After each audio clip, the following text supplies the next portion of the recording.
We're back, boys.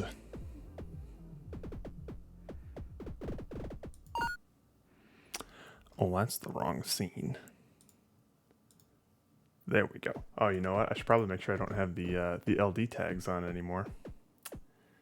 Otherwise, I'll show up on the dashboard not playing LD games.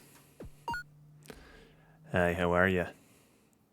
What are we procrastinating with for disco today? Nothing! Or maybe something. I don't know. I haven't decided. Could always be anything. Hey, boats.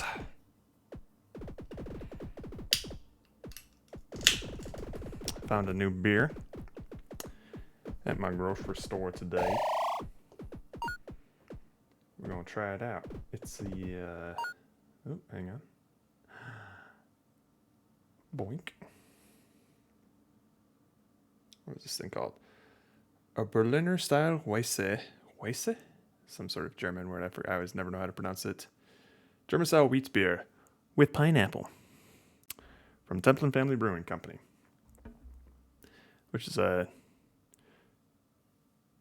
Templin Family Brewing Company is a Salt Lake brewery that makes one of my favorite triples, which is really good. So we'll see how this tastes.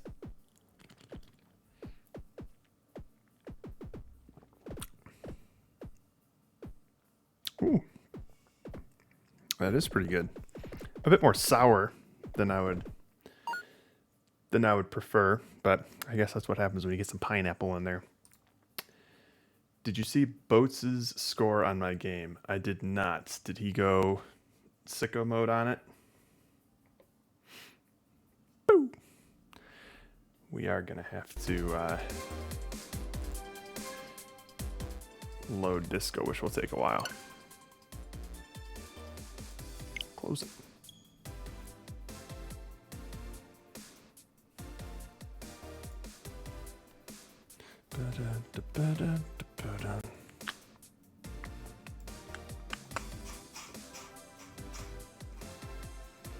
Good Lord, Boats. I let it keep going overnight. Oh, so you got it into like auto mode. That's hilarious. Holy shit. Oh my god.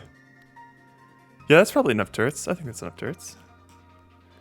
Jesus.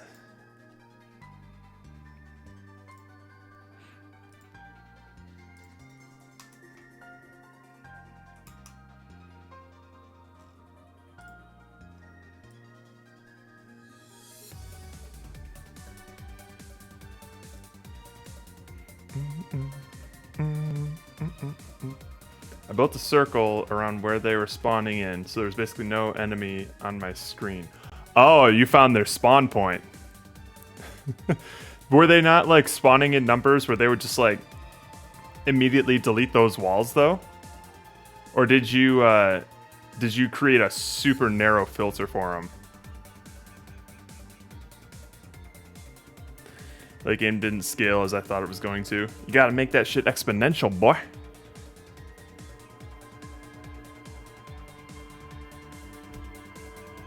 Exponential.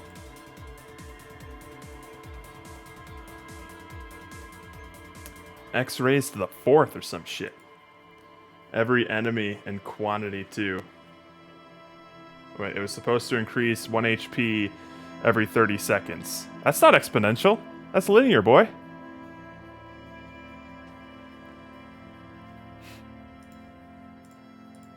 Every 30 seconds is 1 HP. That's a totally linear curve.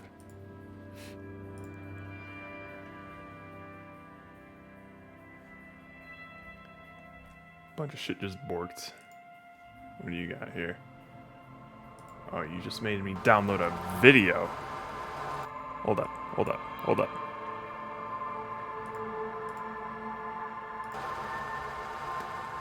What kind of frames were you pulling during this, Boats? Oh wait, hang on. You made like a spiral. Yeah, I feel like that's the way to do it. I just didn't feel like I had time to make a spiral. But I'm assuming you did because what did you do here? Oh my god. My boy.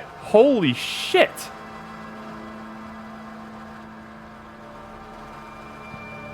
I know it probably would have been... dude, the single digit can't even keep up. I know it probably would have been too much of a strain on your hard drive, but you should have recorded this overnight too to see what the eventual end state looked like of you getting overrun. Dude, this is insane. This is some Minecraft shit. Holy fuck.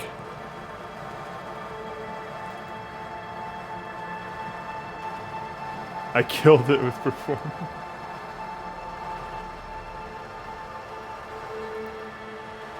Well, it's looking a little slower than 60 right now, or am I wrong? I mean, it's smooth, but maybe I forget how fast the player was moving before. Dude, he's literally moving like he's in Minecraft creator mode, too. This is insane. Oh, yeah, maybe he recorded at a lower frame rate. Yeah, no, like the frames that you were pulling during your early prototype stuff, which I guess I can show now that it's not a spoiler. You were pulling some insane frames.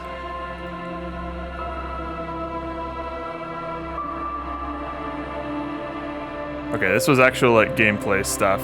But when you were first like stress testing,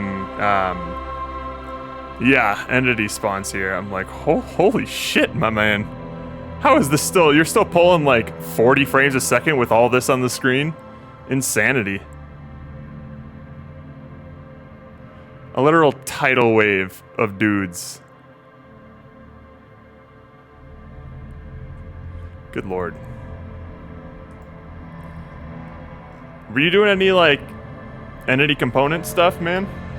Or were you just like object pooling, spawning? I guess like it doesn't seem, if the built-in nav mesh is super performant, that might really help out because to my knowledge, you don't have any like major physics going on here, right? No rigid bodies that are processing anything, because I found that to be like the big performance eater.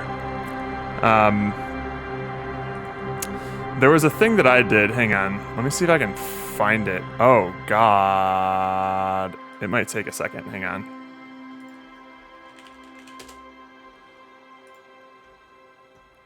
I gotta log into my my old school account here.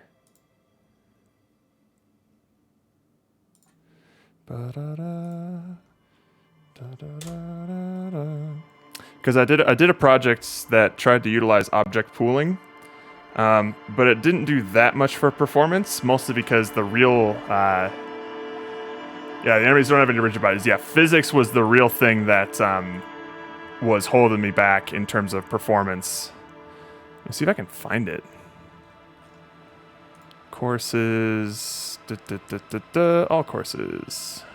I really should maybe download all this stuff so I don't lose it at some point. Game Engineering 3. It was what was it?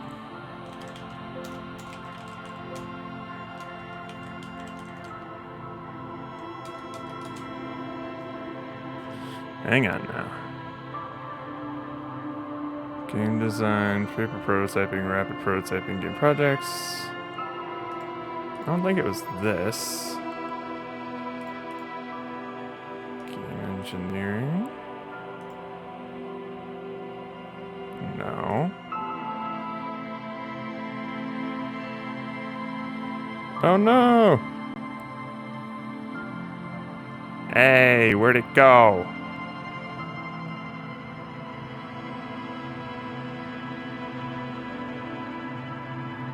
Because it was Advanced Game Studio 1 and 2, Gameplay Program, Game Engineering 1. Hey, where'd my class go? Boo. Well, I'd have to find it anyway.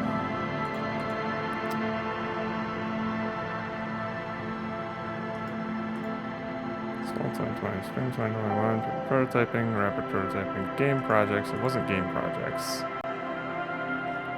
No. Did you really nuke it? Oh, that's not fun. It got nuked. Boo.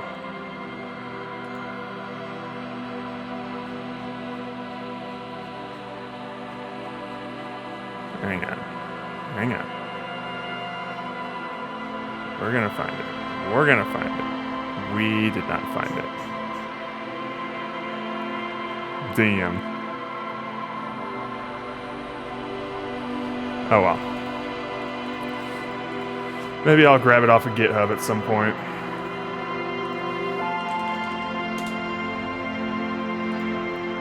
Or right now, let's see. Game Jam free-for-all, PCG, engagement, AI, player system. Oh wait, I think it was the free-for-all. Let's just download this. And if it happens to use a version of Unity I don't have installed, then we're gonna call it quits.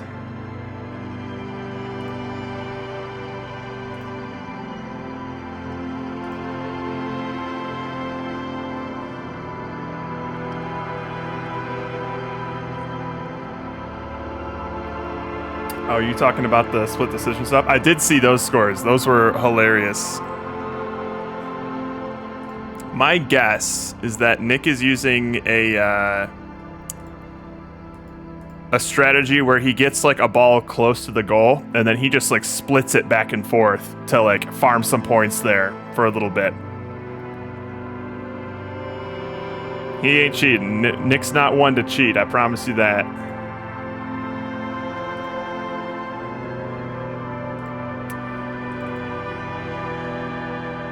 And projects.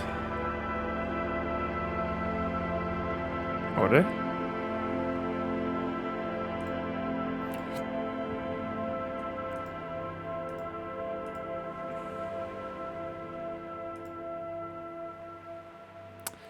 Yeah, missing editor version. Well, I'll have to find that eventually.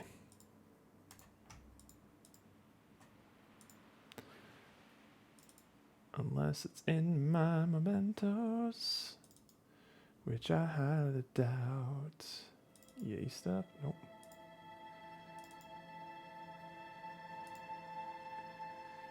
You're out of touch, I'm out of time.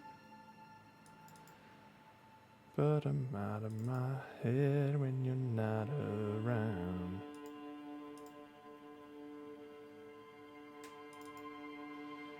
Yeah, that's all nothing.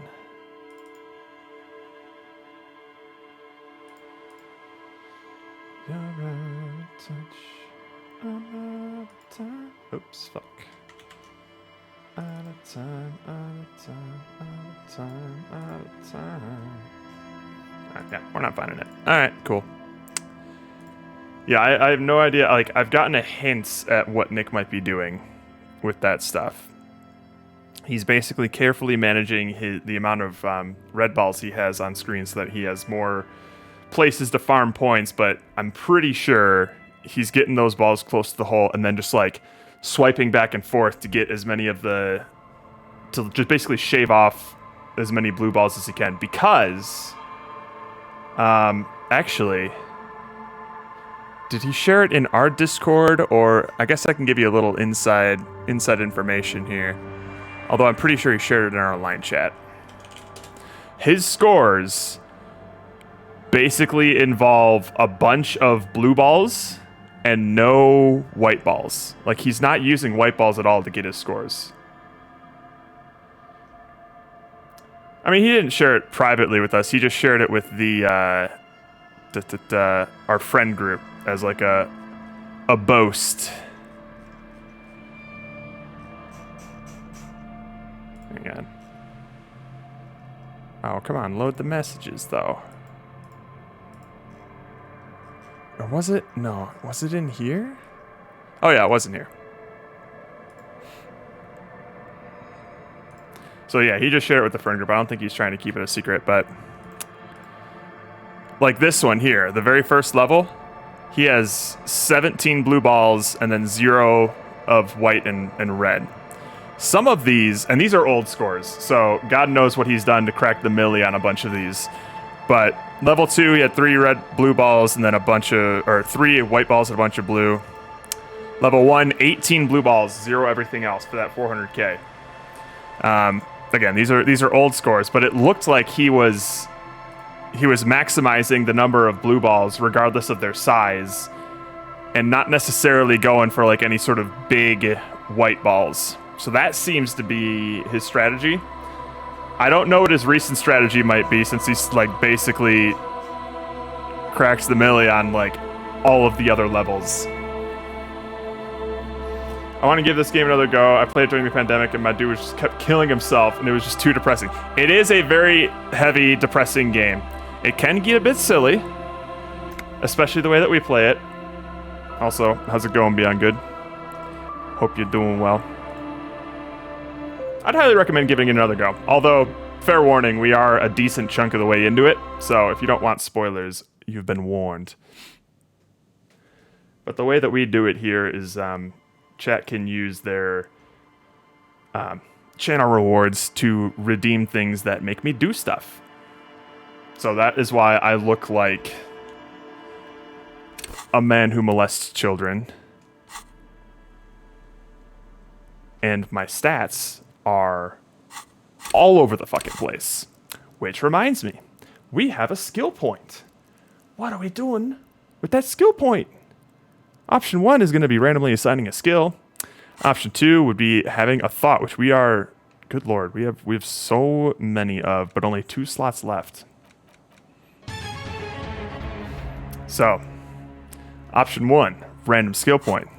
Option 2, a new thought, and then we will find a way to decide which of all of these thoughts we would try to internalize. There seems to be way too many. Whoa, is this Coleslaw Jared Cole? My friend Jared named Cole Coleslawski playing Disco Elysium? That is true. Except for all of the times that it says Cole. It just had... I really should have thought of a better username back in like 2017 when I made this to like chat and Twitch. I didn't for a second think of like, oh, I'll be using this to stream at some point. No, not at all. And then by the time people actually started watching, I'm just like, oh, well, it's too late now. And we're calling him the Cabbage Patch. I think your username was still on brand, Pomo. Oh, we got a tie. Shit. Well, that means we flip a coin, boys. That means we flip a coin. Heads is a random skill point. Tails is a thought. Flip coin. Hiya! That's a skill point, boys. Alright. Well, oops, I shouldn't have closed that because now I have to roll a d24. Alright. Inside this. More dice. We're not getting a single thought in today. Head empty, only skills. Here we go. Bam! 10. Do we even have room for 10? Let's see. So 10 would be... 1, 2, 3, 4, 5, 6. Ooh, 7, 8, 9. We can't put more authority in, so we gotta re-roll. Here we go. 12. 11, 12. Hey, suggestion. I think that's a good one to have. Charm men and women. Play the puppet master. And we have a lot for suggestion. That might be because of a thought we have or something. There we go. Look at us with 1 psyche and 4 points in suggestion. When I was playing this game as a more brawny guy, I ended up not getting that many thoughts. Oh, really? When I first played this, I filled up this thought cabinet. I don't know what I put in there, though.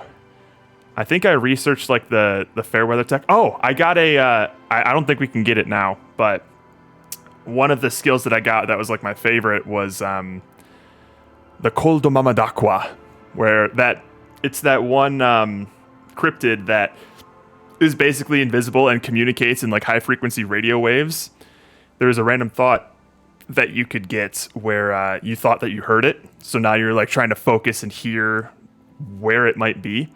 And then once you complete that thought, I think you get like something crazy like +3 or 4 perception, just flat. And oh, that was so helpful. But we did not unlock that because I'm assuming we didn't show enough interest in talking about cryptids to old wheelchair lady, and now she's moved back to her hometown. I just almost filled up the thought cabinet, but I also kept adding almost every new thought, so there weren't that many tough choices. Oh, so you would just kept like replacing them? Because we have 2 thought slots left, and 1, 2, 3, 4, 5, 6, 7, 8, 9, 10, 11 thoughts to try and internalize. Oh, I loved the cryptids too, but we didn't express that much interest in them, I suppose, during this playthrough. You just added them as you got them. So eventually you run out of thought cabinet slots. I think you only have 12. And then at that point you have to like start forgetting them.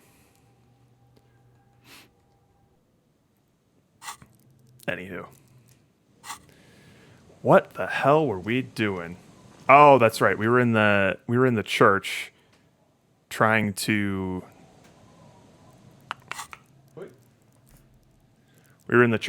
get the lady to cooperate with the drug trade that's going to be going on. I got a cut of the drug trade, which is going to be great. Help Suna with her project. Okay, so we need to figure out why Suna couldn't hear anything in her headphones. Right, and that was a white check that I think we failed. Talk to Titus about the door gunner Megamix. All right, so that's main quest stuff. Oh, right, we still have our communist meeting. You promised to help Suna with her project before the Ravers can move in. Okay. So that's probably what we're going to want to do next.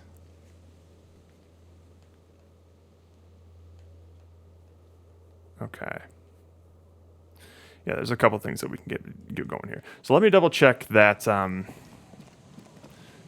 that Suna there. I wonder if any white checks opened up because we upgraded suggestion too.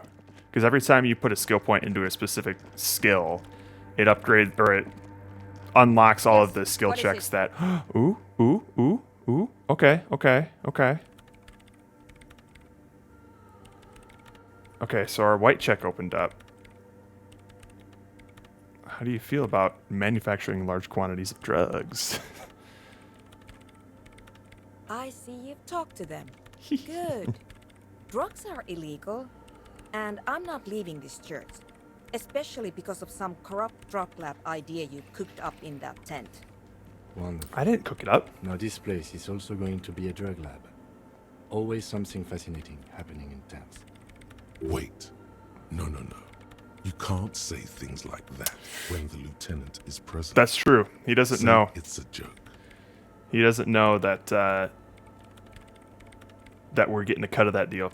I'm just encouraging the active youth culture. Nothing wrong with that. Mind-altering substances are a vital part of a Nautic dance club scene. It helps to bring the community together. Whoa, guys, I was just messing with you. Just messing with us. Right. Just to be completely clear, I am here to conduct a citizen's investigation into a radio anomaly, and I want nothing to do with the local vices of marginates. Got it? Fair enough. Thanks. She turns back to her work. All right. We need some way to maximize this roll. Or I can just roll it right now. I mean, I do think that there are clothes that we could wear to maximize perception. Okay, there's boots with perception. Or maybe not. Maybe there's not a lot here. Ooh, we don't want that. Don't want that. Oh, you making it work? What are we doing, Grizzy? I also have to update these sound alerts to play through my headphones.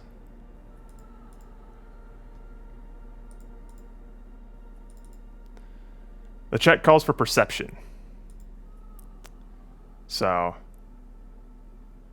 default.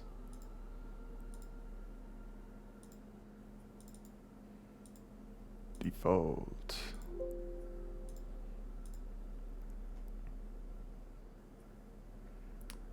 Are we on default right now? We are not. Hi. Yeah. Alright, an outfit that works with this. Alright, you got it. So the only perception thing that I've found that gives us +1 right now are these boots. But let's keep going through these here.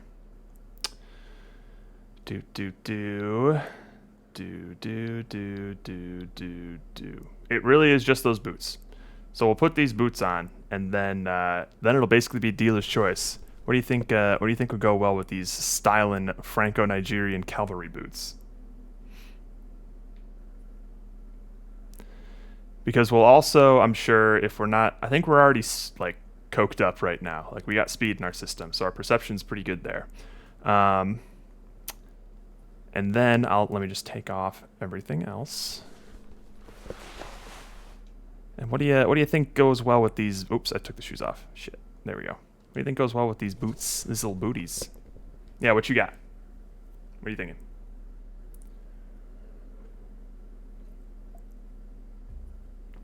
Rain jacket. Oh, perfect. Yeah, that's a good call. Gives us a little extra HP too. Do we want like the gardening gloves too? Get a whole like burgundy scarf. You got it. Plus pain threshold. All right. Ooh, look at us. Yes, get the gloves, obviously. Damn, we look like we're ready to just like dive into the sewer. All right, what do we want to do with like shirt, pants, hat, and glasses? I don't think any of the only hat that we'll want to avoid is this fallen people. Yeah, now for pants. I wish we could sort these. We have, let's see here. We have the flare cut trousers. We have the god ass pants. Interinsulary trousers. And that's about it. Can you sort them? Maybe on PC. Click and move. Ah, well, I am on Switch.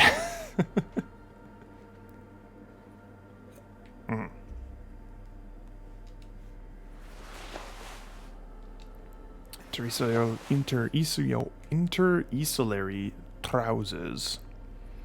Alright. We're still raw dogging it in this raincoat here. So we can put on some kind of shirt or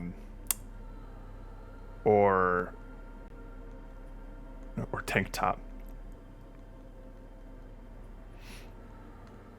So we have the white polo, a white satin shirt, Samarasian lounge jacket, the man from Heimdall shirt, interinsulary dress shirt, a white tank top, and insane mesh tank top.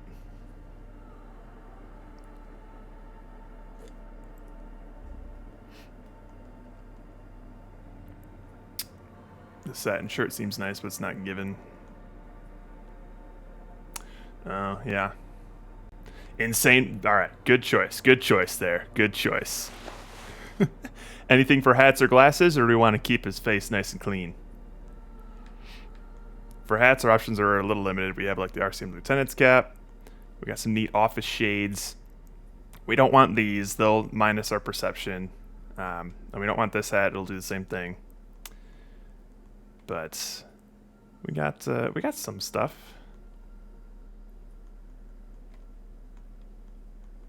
We can't wear the bow tie because we already got that 6 scarf.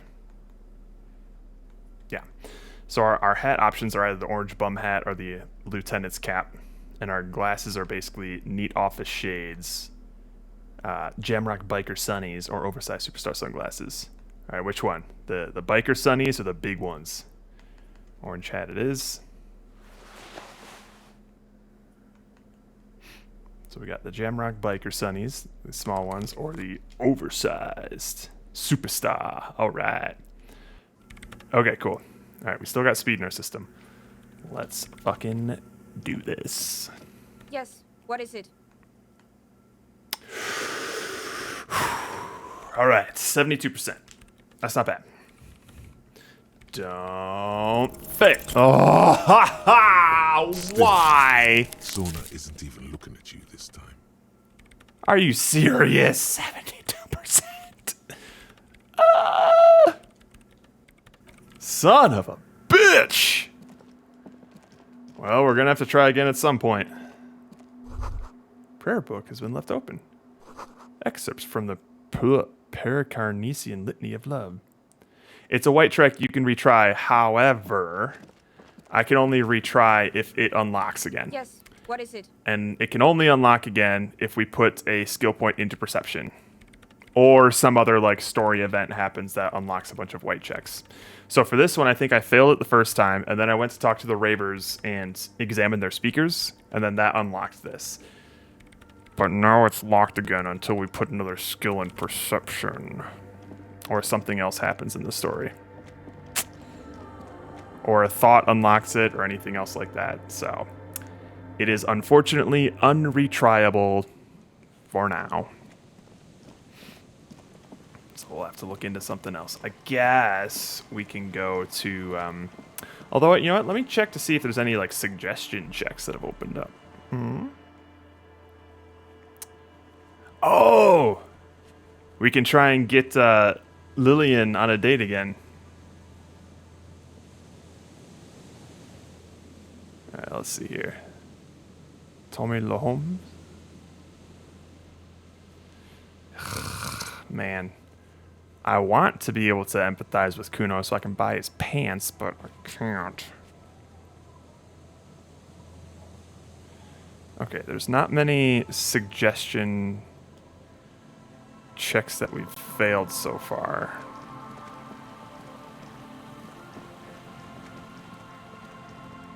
Let's go talk to the nitpicker again. Hello?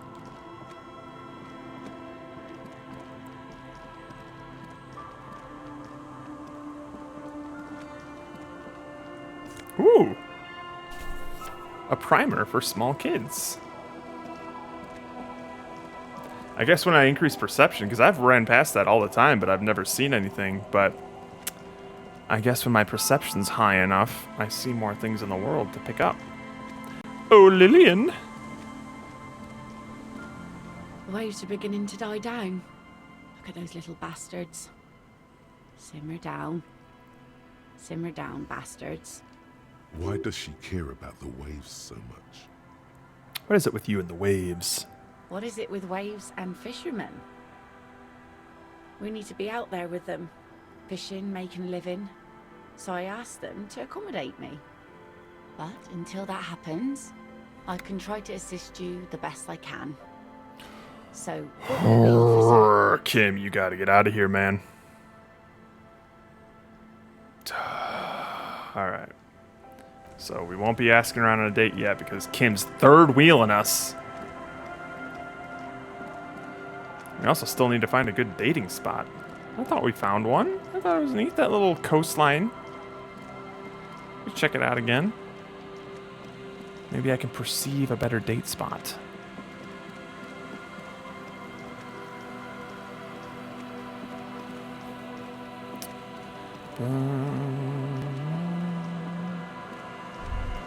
Oh, hello.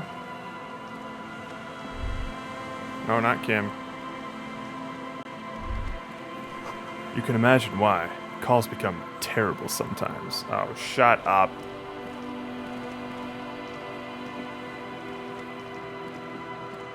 Not all my calls were they were all terrible, actually. I did not better a single person's life with my prank calls. An old boy warn my enemies past the depot. One red check. That's scary.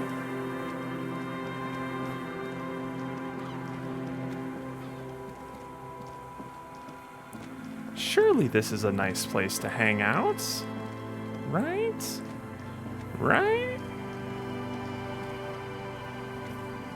Come now. How's it going, Kim? Yes? Damn it. Convince Kim there's a sexy dark mystery twist in the case. +1. It was a murder. That's not gonna work. That's not gonna work.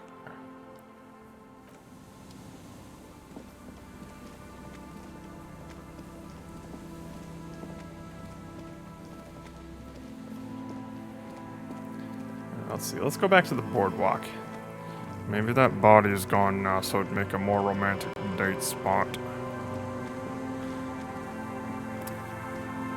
Am I crazy for thinking Kim would be my kind of man? He would be anyone's kind of man. Kim is the unit here. He's the man who's got his shit together while tolerating everyone else's shit in a professional way. He knows what's up.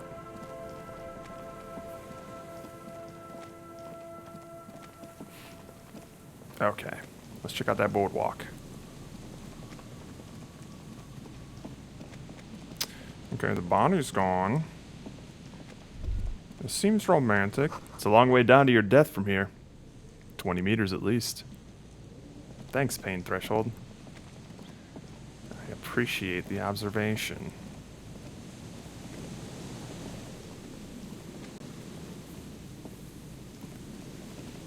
He's got his shit together, but certainly has a strength of character that doesn't let shit. That's sure. That's probably a better way to put it.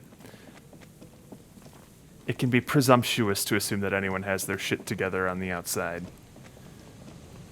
But he is the kind of guy who would basically have your back no matter what. No matter how hard you bungle things.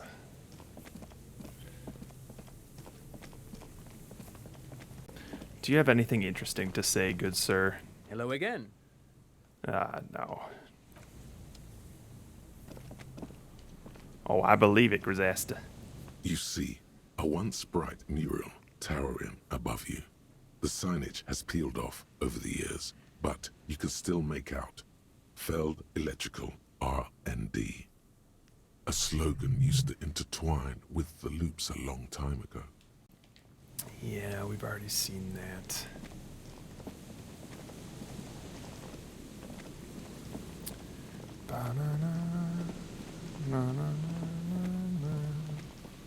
Oh, this just loops back around. Okay. Oh, there's something up there. Oops, hang on, let me check something. As I thought, my filters turned off. And now we should sound better, maybe, marginally.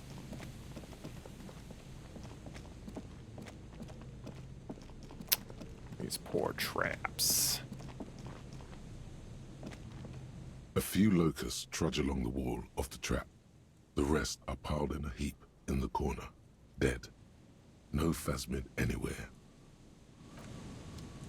I believe.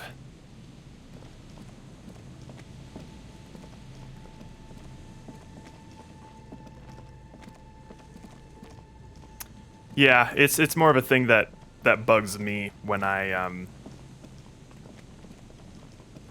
when I listen back to things. I'm like, oh, peeking all over the place. The balance is all off. I got the pheromones. I caked The that trap shit is filled all with on. dead and dying locusts. Most of them aren't moving anymore. You still can't see a phasmid anywhere.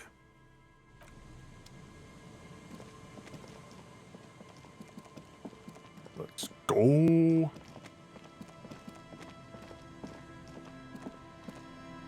I mean, what sort of self-respecting cryptozoologist does not cake on the pheromones?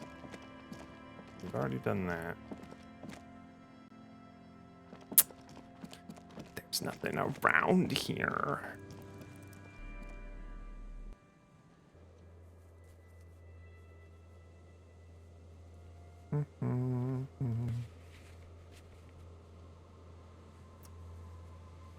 Oh, that's right. I need to be by the church in order to... Yeah. I mean, they've been pretty forgiving about my attire as well. I'll stroll up to them just like one testicle hanging out of the undies, and they'll just be like, "Oh, good evening, officer." I'm like, "How did you know? Do I exude the energy of a police officer in my getup in this economy?"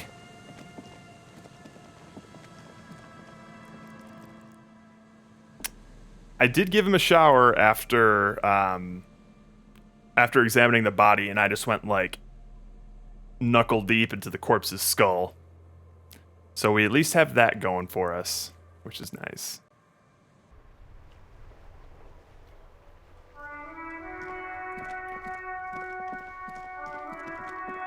Ah, that's probably it.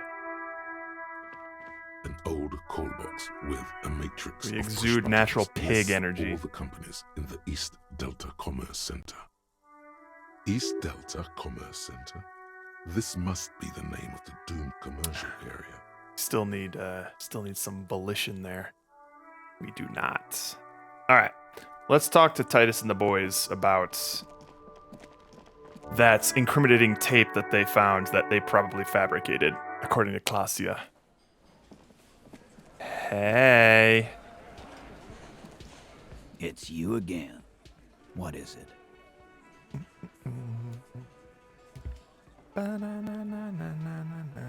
So I talked to Klasia about the tape. And He tenses immediately. Chest tightens, jaw sets, ready for another blow. And nothing. She stands by what she said. that fucking fucker. Stares at his beer for You're 2 the seconds. worst intently. cops in Revachol.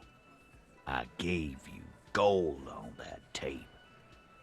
That fucker wasn't aimed at you.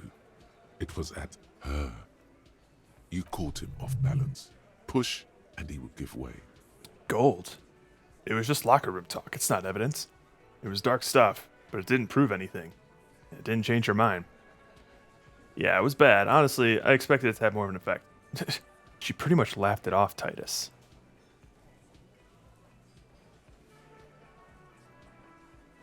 Fucking fuckity fucker. And what did she say then? That it's fine. People are supposed to be like that. Mr. Everett's helping me find my gun is greater than Klasia told me about. Well, of course, because, Mr. Everett's helping me find my gun. Which is great, because all things considered, Mr. Everett's helping me find my gun. Mr. Everett's helping me find my... Okay, sorry. It did not come as a surprise to her, and she definitely wasn't scared. Actually, I think it made her a little nostalgic. If anything, she seemed turned on by the whole door gunning thing. Mr. Everett's helping me find my gun. Please stop sitting. Mr. Everett's helping me find my gun. Yes. In fact, I think she thought it was a little funny. Uh-oh. What are you gonna do, Titus? Funny. Funny. Oh, good goddamn psycho whore. Seems like they wanted to give Klasia a second chance to play along. She still didn't. All right. All fucking righty then. I guess it's good then. That fucking... Please try to control yourself in the presence of visitors, Titus. Her voice is a bit softer than earlier. This is just perfect. Just fucking perfect. Any thoughts on this, lawman? Titus rubs his chin with his palm, as if trying to grind it smooth. You don't have to say everything out loud. Just mix and match. I think you had a lie planned, but she didn't play along. Maybe she isn't who you thought she was. Maybe she's in that. Maybe she is still in denial. Like a defense mechanism. I think you planned a lie, Titus. I ask for your opinion, not a bedtime story. Tell it to your grandma. This tape was the last chance for her to do what was planned. But she didn't. She knows she can't lie to us, unlike you. Fantastic. So now you remember how to do your job. I'm so sick of this piss. We should get something harder in here. Yeah, guys. We should get a party going tonight. Raid the rim, Shanky. Why?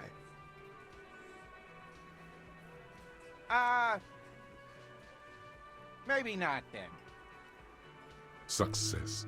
They admitted to unlawful collaboration to derail the investigation. Be straight with me, Titus. What really happened? I already told you. We fucking hanged him. He puts his giant face in his hands and sighs. There's less gusto in his voice now. His men, too, are growing increasingly silent. He's just a passionate man about his hometown and protecting his hometown. Are they racist? I didn't get the sense that they were racist. It wouldn't surprise me, but They're confused. This is growing over their heads. Come on, Titus. We know you didn't hang him. He was shot. I know you're tired.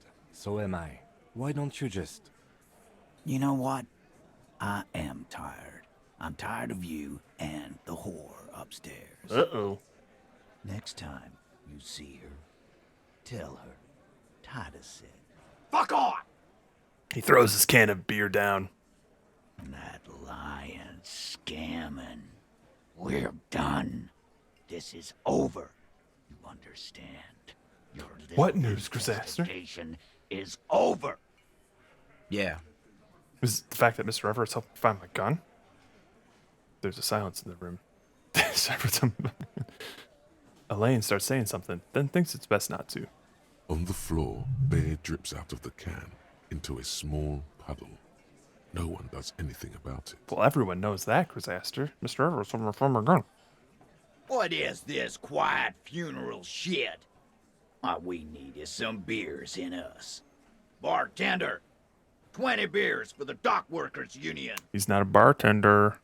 Why do we make it 40, huh? Why do we make it 100 beers? You're not loud enough. 100 beers? Now we're talking. Hoppity hop over here, cafeteria manager.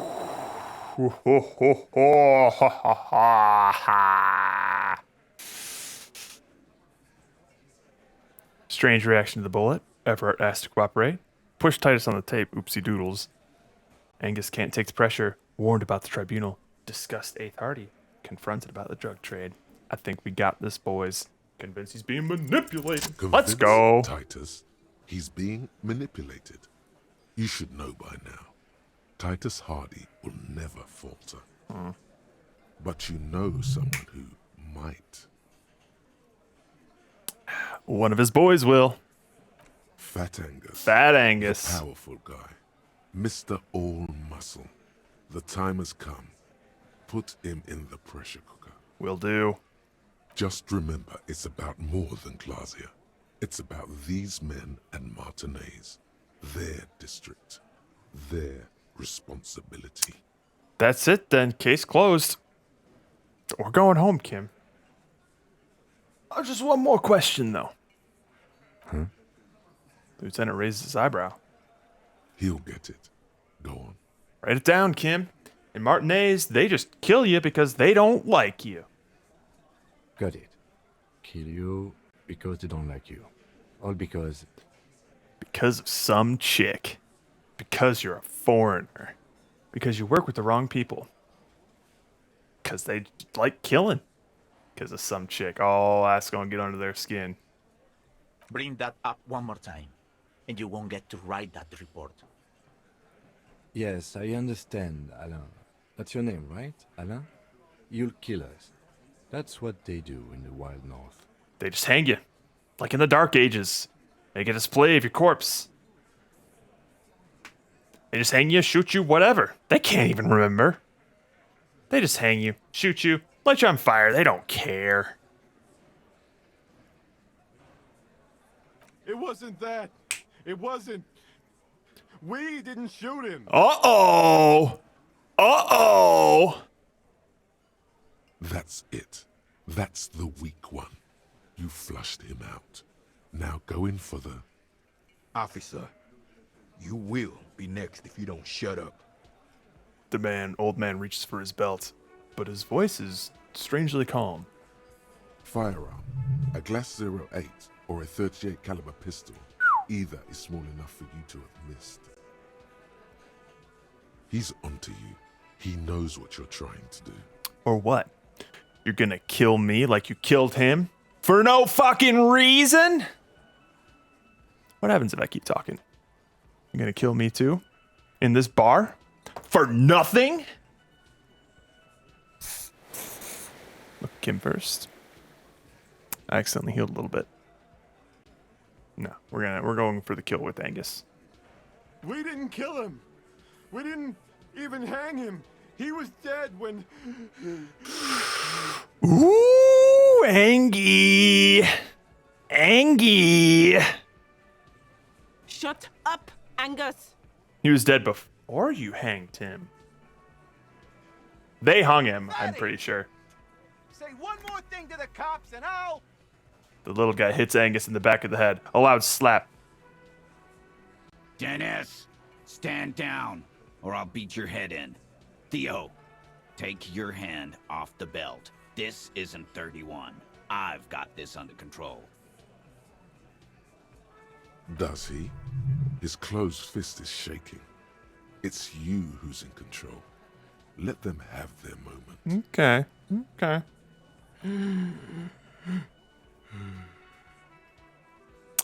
Their plan was that they all collectively confessed to killing the man via hanging.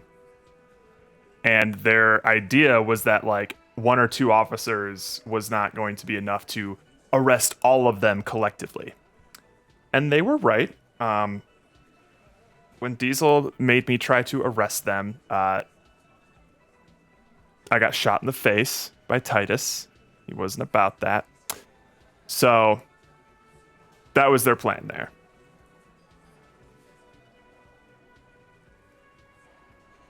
Angie, where's your goddamn inhaler?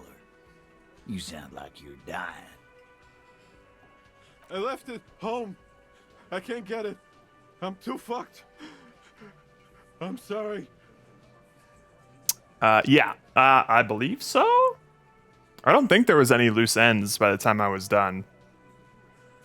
Why are you so fucking fat, Angus? Now it's all pointless. Because of you. You wasted my time. I told you, Titus. I told you just give her up. Pooey. Pooey. Lizzie, your help is no longer needed here. Go tell Everard. Fine. I'll tell him. Get After out a of here, long walk lawyer along lady. the coast. She walks off without looking back. What just happened between these two? You're in. He's all yours. All right. Questions? Yeah, we ain't apologized. So you didn't kill him. He was already dead. He nods. You hanged the corpse to cover up the real cause of death, the bullet in his head.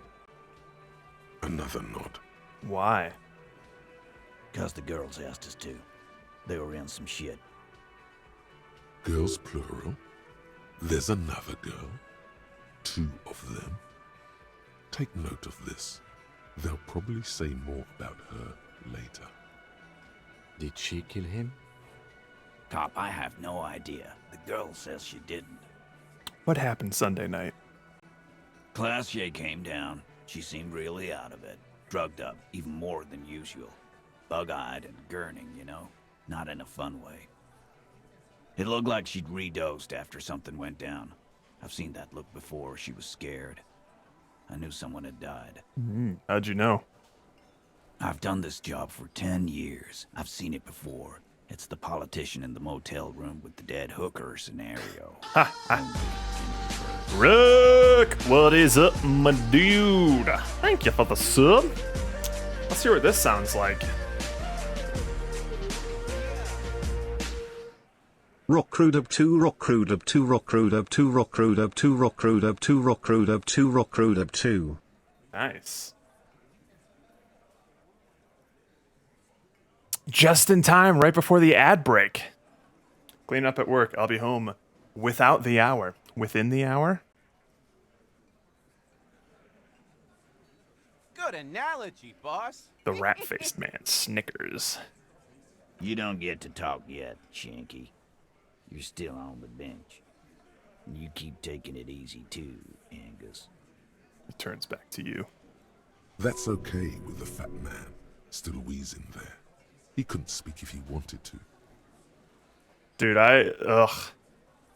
whenever I get a new phone, I'm constantly like turning off all of those settings because it just like, it annoys me. Because sometimes I want to spell words incorrectly for comedic effect, but the phone's like, no. That sounds too unintelligent, sir. Just let me spell it F-U-K, goddammit. We went upstairs. Sure as day the merc was dead. There was a bullet hole through the window. Fucking dirty sheets and bottles everywhere. He means they'd been fucking? Tibbs patched the window. We hanged. Who's Tibbs? The 8th Hardy? Nah, he's my brother. He's in the window replacement business. Tibbs. That's short for... Short for Tiberius? Tiberius? Yeah. Good man. Bet their father's named Atticus Hardy. Lucretia Hardy would be their sister. Anyway. If Claudia didn't kill him, why the cover-up? You may have noticed our girl's in some shit of her own. She told me some people were after her, for Marenier. She wouldn't say more. Yeah, she wouldn't. She's fucked if she shows up on police radar. Oh, shit. These people, who are they? They're powerful, connected to the Moral Intern. Oh, shit. She's clearly afraid for her life. Says if she showed up in your systems, she'd be ghosted away. That's all he knows. That's all she's told him. And why would you help someone like that? By taking on a murder? Why would I? I guess we abide all sorts of runaways and losers here. It's a Martinez thing. Titus loves Claudia. So who killed the merc then? Any leads? Not yet. Just some ideas. She says the shot came from outside, behind the window somewhere. So that's a clue. What are you thinking? I'm thinking someone's past caught up with them. Either hers or his. Hers, you mean? I mean the people after Claudia. Maybe the shot missed. Maybe it was meant for her. Adios, Grizz. I'll see you I later. like that. Been thinking the same thing myself. And you had ideas about his past, too? My dude. One of those mercenary buddies of his could have done it. They got guns, training, years of bad blood. Yeah, no doubt. Or it could have been someone else from Crenell. He paused just to think. Tell you what I'd do. Check out the coast for vantage points. Maybe consult with a ballistics buddy of mine. That's what I'd do. If I wasn't too busy doing this clown dance with you. Hey, we're on the same side now. Take it easy. Whose idea was it to hang him anyway? Hers? In a manner of speaking. Remember the two girls? He may be talking about the other one. Earlier you said the girls asked for your help. Is this the other girl? That's right. It was her idea to hang him. I liked it for political reasons. Naturally. It sent a good message. It's her, isn't it? The drug trafficker. The missing 8th Hardy. Fella, you think too much. He's off all right. You're gonna hurt your head. A little too far there, but you're definitely right. Mm-hmm. That woman is just affiliated with the Hardy Boys. You don't know her anyway. Understood. Can you tell me anything about her? Name, current location. You're going to stonewall me. You're going to stonewall me if I ask more about her, aren't you? Oh, we're going to ask anyway. Nope. You're not getting to her. It's Claudia. You. Fine. Thank you for this, Titus. I'll go talk to her. For the last time. You do that. Hey, cop. Before you go. He grabs his beer and swirls it in his hand, then thinks of something. She, Clausia, came to Martinez to hide. Many of us did. This is where you wash up when there's nowhere left to go. The Union takes you in. Now, she refused that protection. But you would still prefer if we didn't take her away. that's right. If we didn't take care of the people who end up here, this place would just be a couple of ruins and some cargo containers. My man. I We'll feel take that. that into account. Lieutenant slides his notebook into his coat pocket. He turns to... I'll be goddamned.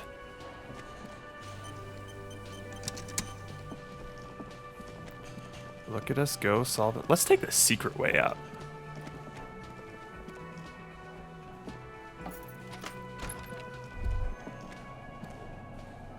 All these mesmerizing machines, just waiting to be plugged back in and played. Run your finger across the dust of the white Deora machine. Feels like it might jump back to life any moment. The lights illuminating the white-robed woman. What is white Deora? Some kind of inane pinball theme, probably related to Messina during the DeLorean age. The history themes are the worst. Deora was one of the 3 crown cities of the DeLorean era, on the Muindi Isola, the others being Ria Silvia and Advesperasket. This theme is all about early airships and beautiful, sad, pearl-laden women. It's quite nice, actually. It actually gave me a little bit of an itch to play Monster Hunter. Isn't that the full name? Kushala Deora. Yeah. Boy, this thing's a bitch. Cool ass design. Bitch of a monster to fight. I mean, I guess he was fine since I was using Switch Axe, so his wind didn't really do all that much for me. But, ugh. I think the most annoying thing about this dude was getting his tail. Anyways, I'm rambling. Getting an itch for some Monster Hunter. It's been some time. The lieutenant grimaces, looking at the machines. How about we fire one of these bad boys up and play some ball? Oh, absolutely looking forward to Wilds. That's going to be a day one purchase for me, but that's like... in like a year-ish plus. I'm fine to wait for it, but if I'm getting the itch, I might fire up an old Rise again. I still have a shit ton of builds in Rise that I can just like swap between with presets, thankfully. Dude, I made like spreadsheets and shit to try and min-max my DPS in Monster Hunter. To know their schedule. Let me double check. Monster Hunter Wilds release date 2025. It just says vaguely 2025. Yeah. So. Oh hell yeah. I'm always down. So I'm really looking forward to Monster Hunter Wilds. However, I am of the opinion that the wire bugs were a game changer in Monster Hunter Rise in terms of like traversal and combat. I'm just like, I can't imagine playing a Monster Hunter game without these now. This makes it so much more engaging to traverse the environment and customize your kits and engage in combat and stuff like that. But they're so specific, like lore-wise, they're so specific to that specific region in Monster Hunter. And I'm worried that, yeah, Monster Hunter does have a track record of introducing new mechanics and then dropping them for the next iteration. So we'll see. If they do have something that is analogous with wire bugs, then fuck yeah, let's go. But who knows? And maybe whatever they replace with wire bugs with will be equally as engaging, but damn did I get really used to the fun of those wire bugs. Underwater battles, that's what I'm talking about. Monster Hunter Tri had underwater battles. Monster Hunter, I skipped the Monster Hunter 4 and Generations and stuff like that. Although I bought some used copies of them because I want to try them out, get some classic Monster Hunter in. But Monster Hunter World, you had like those claw shots, or like the slinger. I loved the slinger. You could shoot a bunch of different pellets that you would find around the world at enemies, and they would get like different status effects, or would have like a penetrative shot, or you could like shoot rocks from above and they would fall down. Turf Wars was a huge thing in Monster Hunter World, and there are some in Rise, but they seem a lot more scripted. I loved the mounting mechanic in World, where like you're actually on top of them, and especially because I was using the insect glaive, I was basically like cartwheeling up and down them like fucking Levi from Attack on Titan, and just carving them up. And the kaiju fights in Rise are fine. They're definitely, I think they're a little bit of a step down, just because like there's kind of an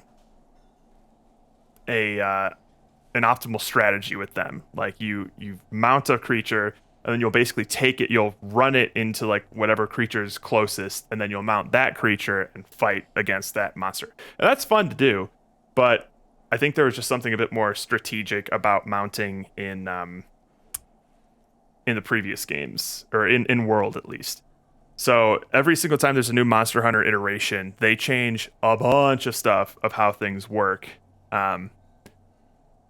Sometimes for the better, like in the case of like wire bugs and things, but sometimes, in my opinion, for the worse in terms of like the mounting mechanics and stuff like that. But who knows? Maybe I really enjoy Monster Hunter Rise's wire bugs because they specifically built the environments to have a lot more verticality to them, right? So you could get up real high and easily with wire bugs, because dude, wire bugs are so much more of a convenience than whatever the equivalent of that was in World, where you had to like look at a specific like bug flying in the air, aim at it, and then like shoot up there, and it was only like for specific cliffs and stuff like that for you to get up. It wasn't as engaging, or it wasn't as like, it didn't feel as natural to do constantly. They better keep the dogs in though. Palamutes is one of those things. I'm just like, you're not allowed to get rid of those. Although in Wilds it does look like you have a bunch of different other kinds of mounts, so that looks really cool. I don't know. I'm by no means am I like dreading or hesitant about the new Monster Hunter Wilds. I guarantee you I will get it day one and put 100+ hours into it like I have every other Monster Hunter game. Easy. I just predict I'm gonna miss the traversal. But we'll see. We'll see what ideas they have.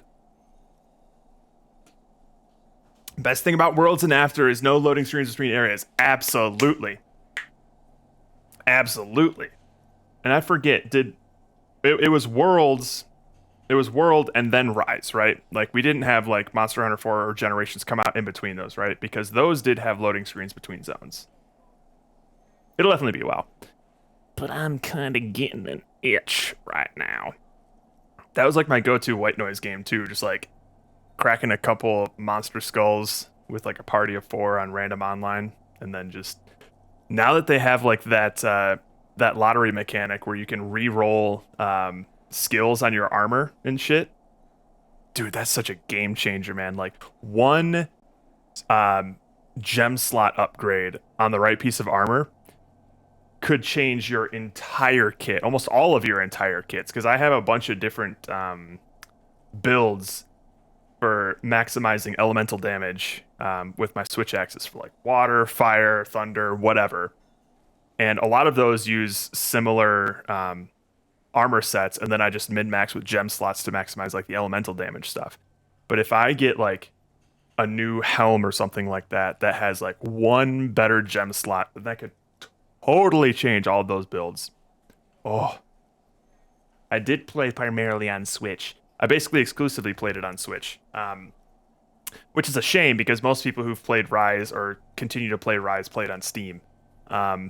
Which I have flirted with the idea of picking it up on Steam,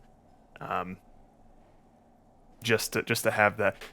just to have that ability to play with other people. Because unfortunately, Capcom has come out and said like, crossplay is not in the cards for us. We didn't think people would be interested in that. And I'm just like, why didn't you think of that? No.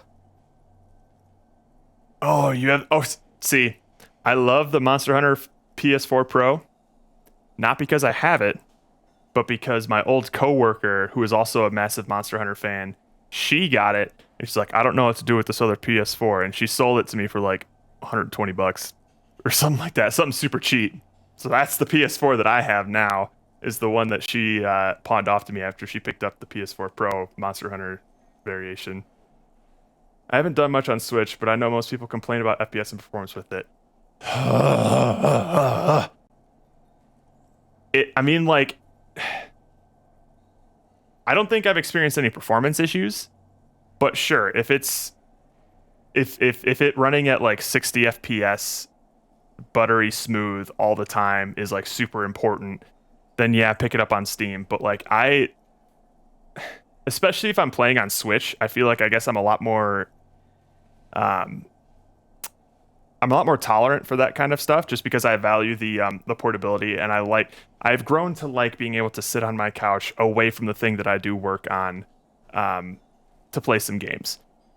And you can probably tell that as well, because you've probably noticed throughout this Disco Elysium playthrough that it is not very optimized for Switch, but I still loved the shit out of my experience with it because it was portable and I could play it in my room while visiting parents after they go to bed, and it's like 3 a.m.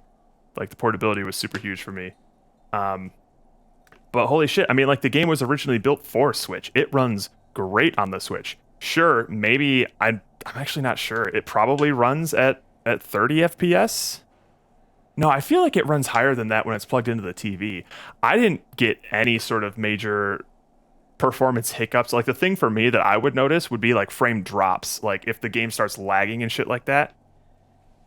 I don't have any recollection of that kind of stuff happening in Rise on Switch, whether I was playing. I guess I mostly played it on TV, but I don't feel like I'm personally missing out by not experiencing the game with like max settings, high res textures, high frame rates, and advanced lighting techniques and stuff like that.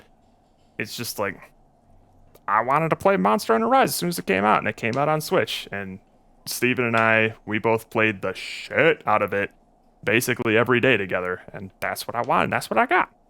I mean, I played Worlds. I didn't play World until it came out on Steam. I'm just like, I needed something to play instead of Overwatch, because I was starting to get tired of Overwatch, and Blizzard wasn't making the best decisions. So I'm just like, I don't feel good playing this game.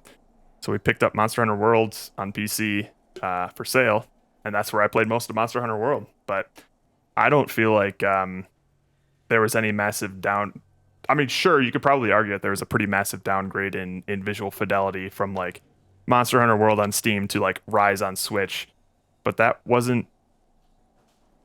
It didn't matter to me, I guess, because I think if I had to, man, it's really hard to pick which one I would like more. But the reason I would like one more than the other wouldn't be because of graphical fidelity.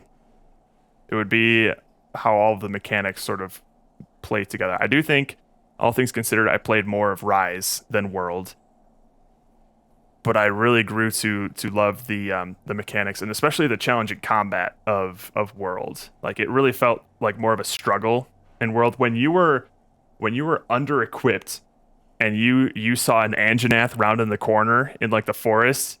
You would shit bricks because that thing was scary before you actually started hunting it. That thing would lay you out. And in Rise, I didn't really feel like any of the monsters were a massive threat until maybe some of them in Sunbreak. They were definitely a lot easier. But the fun of it was still just the...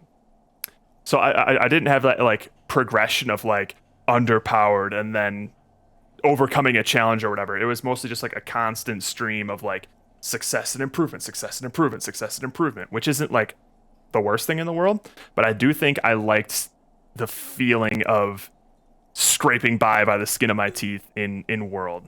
So I liked that aspect of it a lot. When you go from getting laid the fuck out by a Diablos to parrying its charge with a greatsword block, my boy, that shit is euphoric.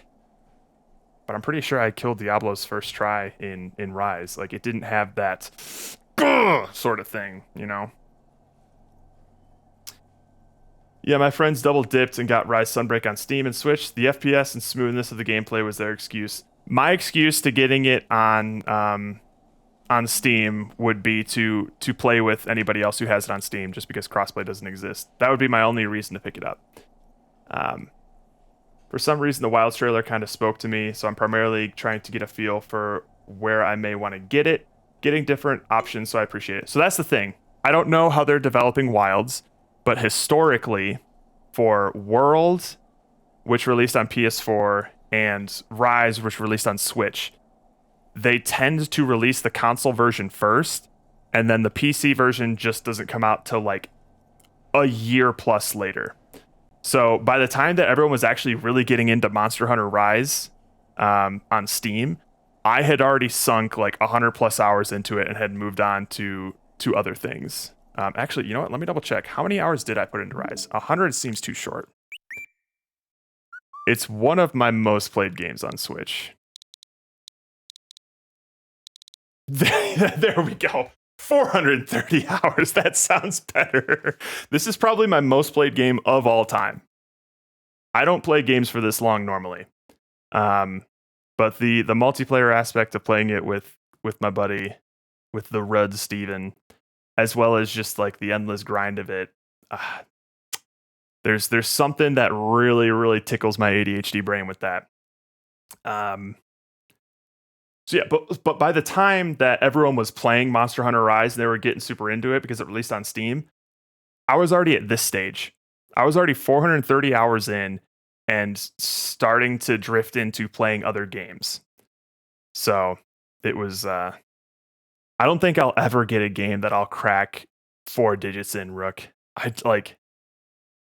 I generally get bored around, yeah, look at this. I haven't beaten Bayonetta 3.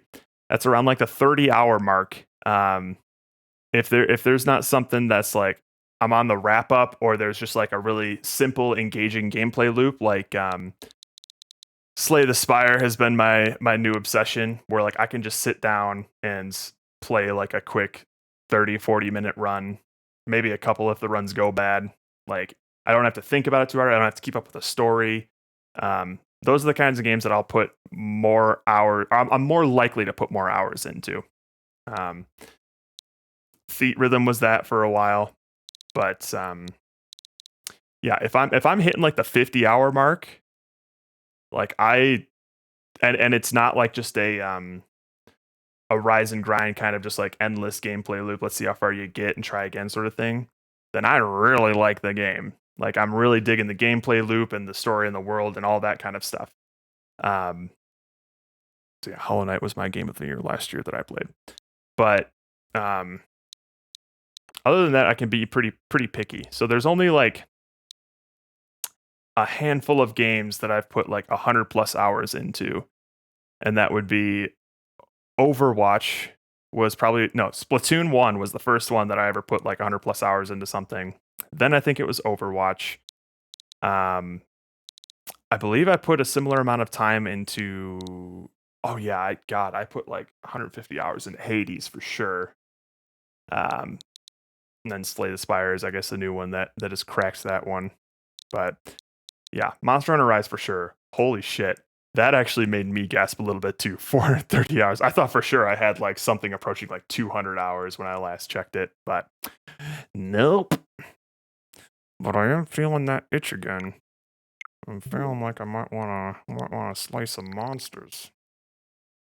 2,500 in Destiny 2. Jesus. I mean, I guess it helps if you have like I don't know what you would call it in Destiny, like the equivalent of a guild, you know, like you have a dedicated group of people that you go on raids with consistently, right? So at that point, that's what Overwatch became to me. It was basically just like an excuse white noise for me to get on a Discord call with friends and do something in the background while we caught up. That was basically it. Because that was around the time that I had moved out to San Francisco and all my friends were still out in Michigan. And that's how we kind of kept in touch there. It would have been the same with Rise, but the game came out incomplete, and I lost interest after the the second update. Oh, that is right. Yeah, they didn't even have an ending for the original game. I don't know. I guess I kind of I enjoyed the slow drip of content because I was still grinding out a lot of the other stuff in the meantime. So whenever new monsters came out, I would get excited about not only the new monsters to hunt, but all the new equipment that might change all my builds. I think I got excited more about optimizing my builds as much as possible than I did like hunting each specific monster in Rise, if that makes sense. Like I kept trying to I would identify the pieces of armor that I would want that would optimize my build, and then I would grind to get those monsters. Then I'd start getting parts to roll for new gem slots and things like that, and it was just an endless loop of trying to make the best build possible. Even though I was already slaughtering these things no problem, I wanted to do it faster.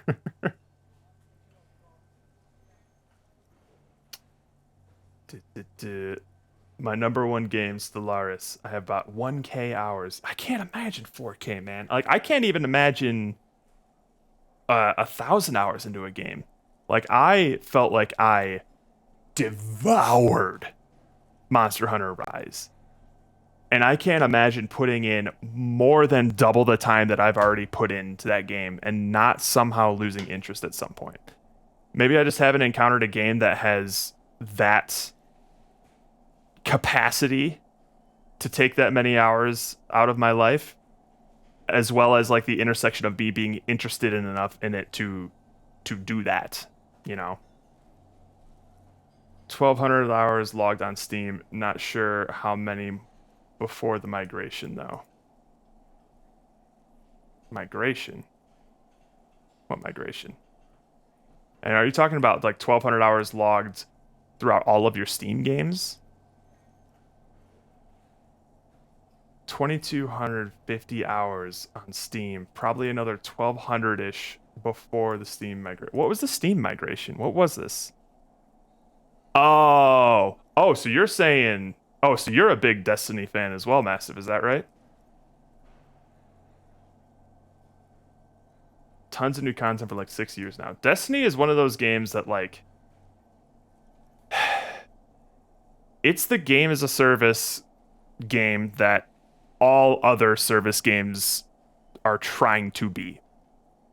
You know, this is one of the few that's actually made it. Like, they have consistent updates and a huge player base of dedicated people that are constantly playing it. I think every game is feeling like they can just shortcut their way to like Destiny 2 status with the right systems. But Destiny 2 seems to be like one of those very, very few games that is not only still alive in the games as a service market, but thriving. I have a couple of coworkers who are still doing like regular Destiny 2 raids as well. FOMO and dailies and events help crack that whip. Yes, they do. Yes, they do. That's why I played Yu-Gi-Oh! Duel Links on my phone for the better part of like 2 years. And I believe World was still doing like recurring events as I was playing it. I think there were like repeat events, but they were new to the boys and I, so like we were constantly coming back. You get those little daily bonuses, the lucky tickets. Bring back lucky tickets, my boy. Well, keep in mind, I was streaming Monster Hunter and playing it with viewers doing hunts. Well, there you go. That would definitely help out. Right? Destiny's pretty much been the only game I've ever played this much. Right. Like, there's usually like 1, maybe 2 that grab you. So I gave myself basically an excuse to put a ridiculous amount of hours in. Yeah, dude, I got my start with Monster Hunter Tri just because I was curious as to what it was. And I was just like, I picked Greatsword as my weapon of choice because that's what the dude was holding on the cover. I'm like, that looks so cool. Why is this thing so slow? It was a massive learning curve in Monster Hunter Tri, I tell you what. With Destiny, it's not something I play every day all year. My interest with it ebbs and flows over the year. But you still come back to it. That's the thing, because they're still releasing content. I've never played Monster... Last played in February and was logging in to talk to a vendor, then logged back out. Never played Monster Hunter Story, just a fighter. Absolutely. Yeah. My friends and I, when we were playing World, we would try to, like, speed run mashing the dialogue to get through. It's like, come on, I want... It was so annoying because in World, and thank God they fixed this in Rise, if there was a cutscene that plays before an important quest, you couldn't view that cutscene together. You had to enter the quest, start it, view the cutscene, exit the quest, then restart that quest so that people could actually join in and go on the hunt. That was so annoying, and we didn't give a fuck about those cutscenes. So, and you couldn't skip them either. So we're just like waiting for this thing to play. It was like, come on, oh great, cool. All right, go do it, handler. Yeah, awesome. All right, get out. All right, you guys can join the quest now. Thank God. Didn't have to do with that with Rise, thank God.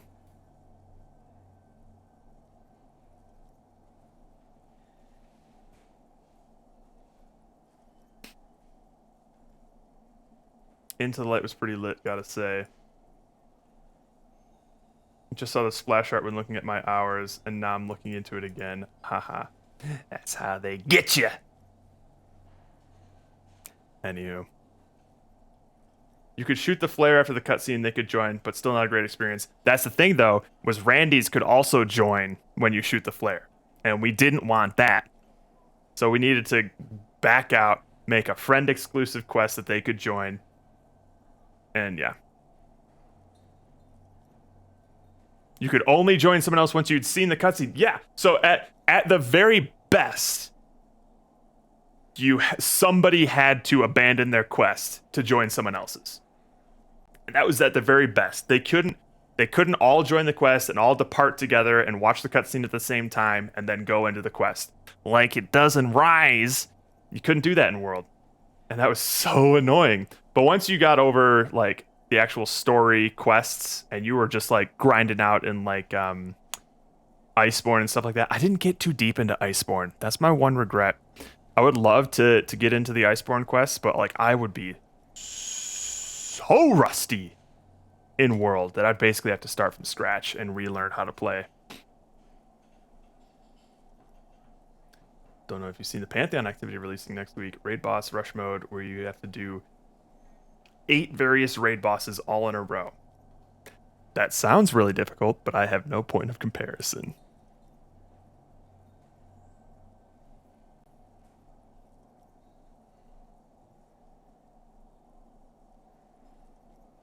Yeah, I know.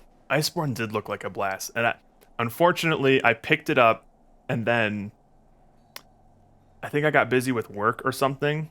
Or maybe it was the year that I was preparing for like grad school and moving and finding a new place. I just got too busy to play it. And then by the time that my life calmed down a little bit, Rise was on the way. So it's just bad timing. But I'd love to get into the Iceborne content. It looks dope. Anyways, back to the game. How about we fire one of these bad boys up and play some ball? And this all just happened because White Deora shares half of a name with an Elder Dragon in Monster Hunter. God damn it. ADHD is a bitch sometimes.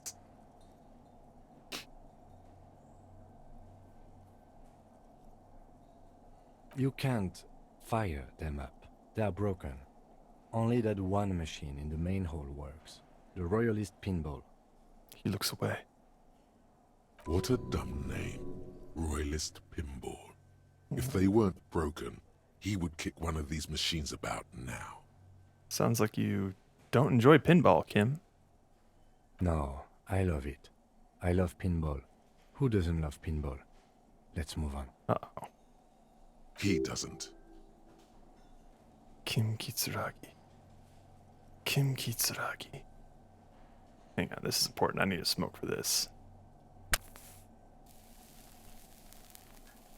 There we go. Kim, Pinball, Kitsuragi. Kim Pinball Kitsuragi, aka Kimball? Exactly. That's what he's known as. His reputation precedes him.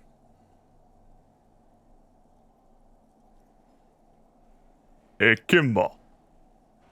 What? You're Kim Pinball Kitsuragi. So now he remembers. He looks at you in silence of the workshop, then takes his glasses off and cleans them. Fine, I'm Kim Pinball Kitsuragi, aka the Kimball. You remembered. Congratulations. Wait, but I still can't remember anything else. Wonderful. He only remembers hearing about the pinball policeman. You don't seem to really like pinball. No human being should. It is a game that requires no skill and a childlike affinity to flashing lights. Excuse you? And to fantastique, science-fiction, and historic romance franchise. Bless you. It is lame. Then why are you called Pinball? I am not called Pinball. It was used to taunt me a long time ago, before I became a homicide detective and got my lieutenancy. How did you... Fine. I was a juvenile police officer for over 15 years. It's how I started out in the RCM.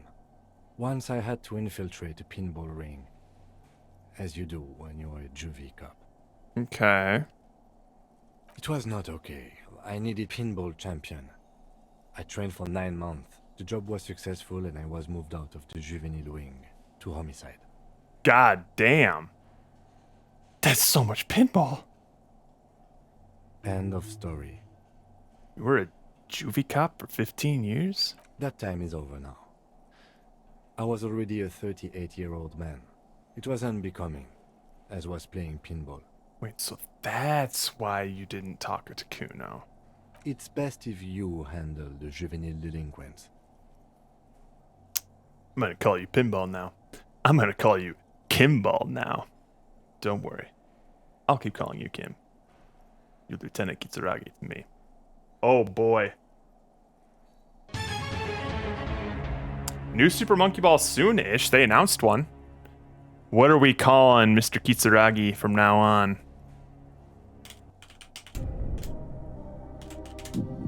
Objection! Ah! What are we doing, Roka? What are we calling him? This one seems like too high stakes for Roka to let the masses decide. Yeah, I think it's Banana Rumble is the new one that's coming out. Yeah. Kimball Baby. Kimball Baby. All right. Ooh, okay. Some people wanted to be respectful. Some people share your opinion. I'm gonna call you Kimball now. No. You're gonna call me Lieutenant Kitsuragi. Or, on rare occasions, Kim, because it's shorter. Let's go. Kim will remember that. Wait a minute. Okay. Oof. I got upset for a second. Because the Nintendo page says, like, buy it digitally. Or there's like, buy it digitally for $50. Or the deluxe edition for $70. I'm like, the fuck is this already out? Pre-order. It releases... Ooh! It releases in like 2 months. Okay. Okay. Excellent. Excellent. Excellent. Noted. New torture stream poggies. Hell yeah, I'm looking forward to that. Always down for new Monkey Ball.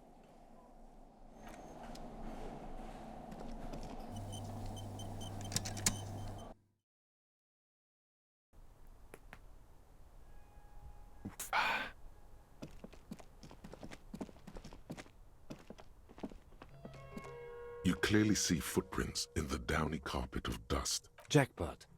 These and like... Okay, nothing new information-wise there.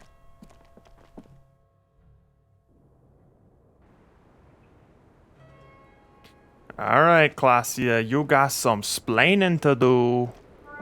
It's always good to see you. She cracks a weary smile, leaning back against the railing. Something in her demeanor has changed. She's tired.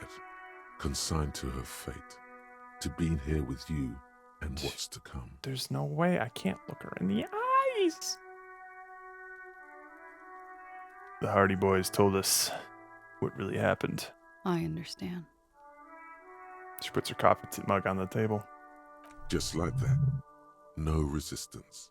Her shoulders are slouched, her feet long and straight. You don't look surprised. You were expecting this. I knew there was a chance you'd get them to tell you. It's what you do. You're the police. For what it's worth, I'm sorry for wasting your time. This is good. Clear the air first, between you two. Then move on to questions. Shush, I can't hear what she's saying. If you knew we would find out eventually, why did you waste our time? Because of the Hardys. I couldn't just dispense with them. They were only trying to help me. Out of the shit I'd gotten into. It's not a good enough reason. You're right. There's more. More? You answer to the coalition government, and by extension, the moral intern. She reaches for a new cigarette. Briefly glancing over her shoulder to the sea, as she's done time and time again. A grand expanse of water reaches over the bay and to the horizon, golden grey in the noonlight. What lies beyond it? The Pearl, the Muindi Isola, the Occident, and then Oranje, the old world. Is that why you're looking over your shoulder? You're afraid of the moral lantern? What's the RCM's involvement with the moral lantern got to do with this? The RCM isn't a lapdog of the moral lantern. You don't have to worry. I don't think she'd trust that. You share a database with them. Oh. You send people to their courts. She lights the cigarette. Is this part of why Oranje is a bad memory for you? Has this got something to do with you being Miss Oranje 37? The part of why Oranje was a bad memory? I have people after me. And they have friends in the moral intern. Some are moral intern. If I show up in your records, officer, they will find me. They will. What happens if they do? They will kill me, sir. If you file my name, take me in for questioning, enter me into the moral intern mill, well, then I'm fucked. For nothing. This murder didn't have anything to do with me. There's a wince and a pained little smile. Fucked? People after her? Moral intern people? This isn't Oranje's lit. Actually, this murder did have a little to do with her. You said you studied Orne's lit. What is with this fugitive stuff? What did you do after, what did you do to have these people after you? I think we can get all of this stuff. What is with this fugitive stuff? I did. I also had a side job selling insurance that I was really good at. Got picked up by a bank.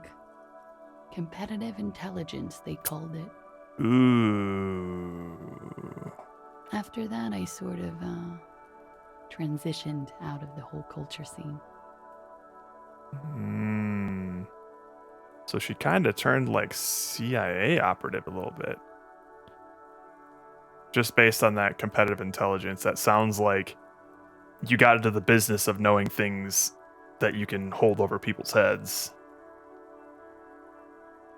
What did you have to do with... What did you do to have these people after you? It's not nice, but it's not illegal. Mm-hmm. Not here in Revachol, or even in Oranje. What exactly did you do? Industrial espionage. Aha! I joined a business collective with the intention of betraying them. I did my job well enough to be asked to do it again. Jeez. With a bigger company. The kind dangerous we game. really don't fuck with. I took their ledgers. 2 decades worth of accounting. Fuck. I need the names of the companies involved and who hired you. He taps on his notebook. The job was Louisduin County Savings Bank. They sound small, but they're part of the Louis Scott conglomerate. That was the second job. The first was some printer company. You wouldn't know them. As to who hired me for the job, I don't know. But they're after me too. Along with Louis Scott and their friends in the MI. once you're done in the competitive intelligence circuit, you don't have allies. You're radioactive. I bet. Laws, Cap. These people engineer financial disasters in second world countries. The conglomerate also includes the Bank of Consecration, Airberg, and the popular Papalolo line of dairy products. Papalolo. Yeah. Papa fucking Lolo wants to kill me. I'm sure there are people who have done much worse than that. You're right. This is bad. You've destroyed what people have built. It's a lot of shit you've gotten yourself into. It is. Many people lost their jobs. Not just C-suite. Ordinary people. What I did to get to accounting... Shakes her head at the thought. A lot of people got hurt. But that's just more of my shit you shouldn't have to deal with. You're solving a murder. What happened here? The night he died. We were there. Together. In bed, I mean. She points to the window. The silhouette of the bed is visible. Tell me exactly what happened. Okay. He was in a kneeling position. He had just entered me. I was on my back, looking at him. I heard the window behind me shatter, and I turned to look. There was a hole in the glass. I turned back to him. His eyes were looking through me, and his mouth was open. Dumb. I could see. I could... One shot. A great pain moves through her, a dark and indefinite wave. She continues in spite of it. I knew he was dead. Before he fell down on top of me. Then what happened? He was happy. And he fell to the floor. There. He only had his boots on. I bit the pillow, not to scream, then ran downstairs. There's a long pause. She just stands there, arms at her sides. I waited for the second shot to come. For me. I thought there would be one. It never came. She's forgotten about her cigarette. The butt has burned right down to her fingernails. Your cigarette, miss. Oh. She looks at it and quickly tosses the butt aside. Are you sure you're not making this? Are you serious? Ain't no way.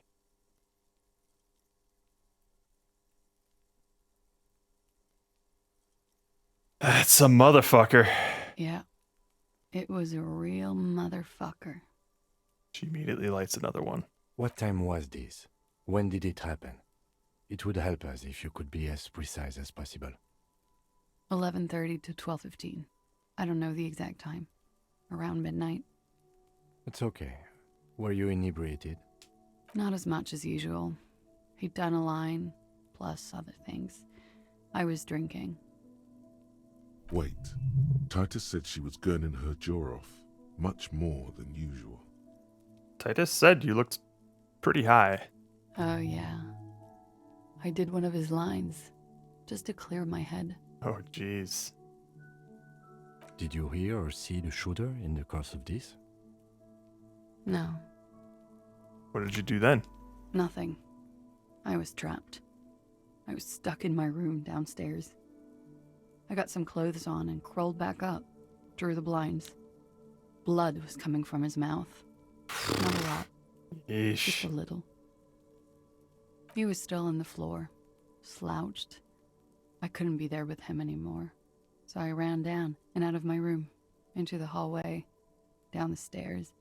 I knew there would be people there. What happened after you ran downstairs? Sylvie was tending the bar.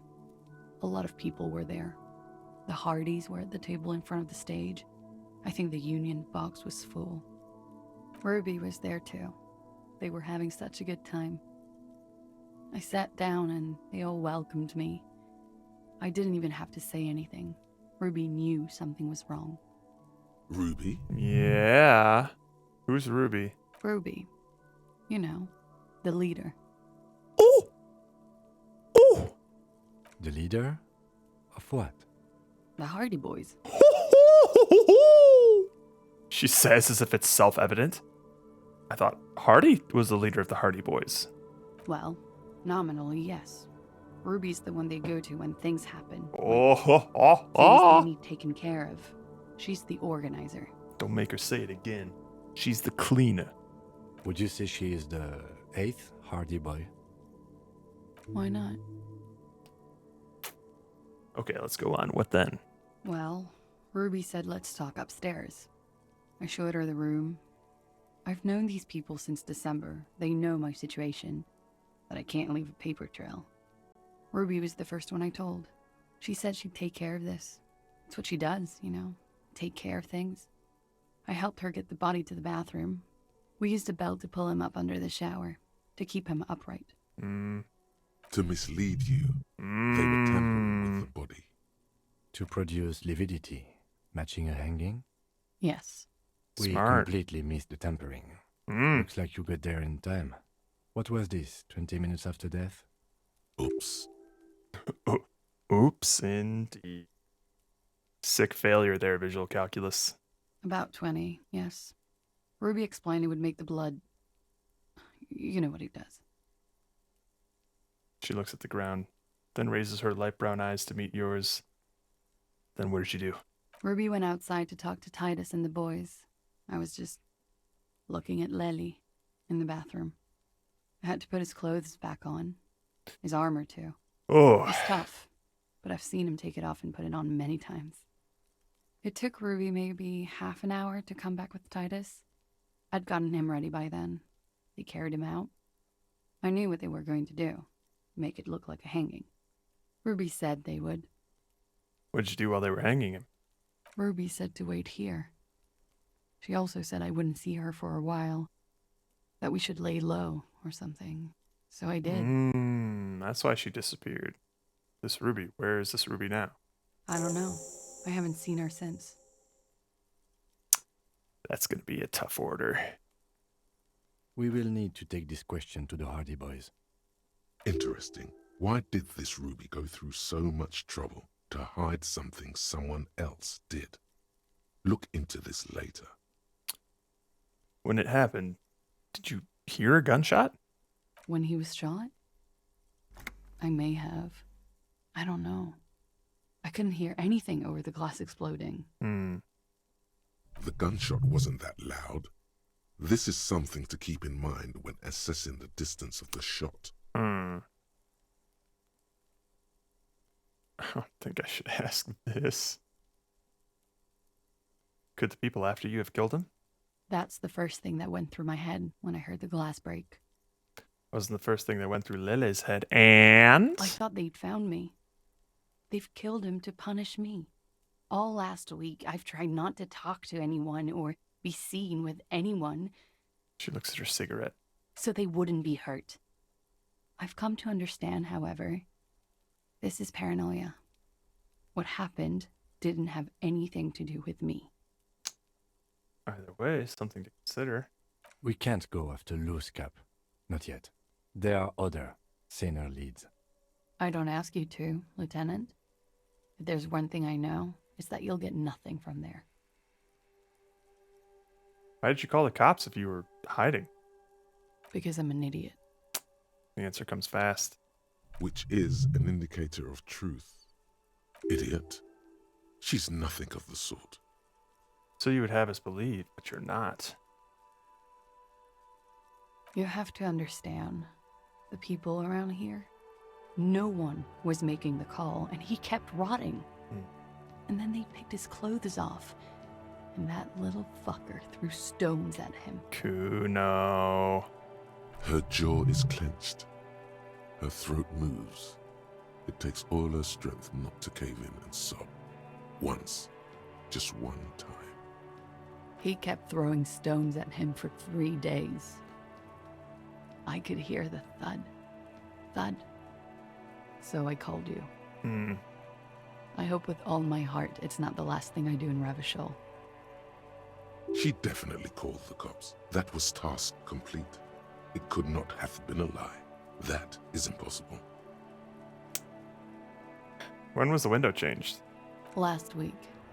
Angus and Titus's brother, I think he's called Tibbs, took care of it. She takes a drag.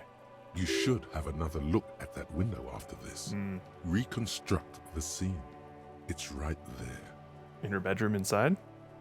Yes, you see the glass sparkling out of the corner of your eye.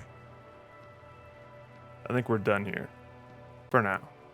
She nods, silently. She doesn't even smoke. Just picks up the cold coffee and holds it in her hands. The lieutenant glances at you, then at the door. He's thinking, are we done here? Or...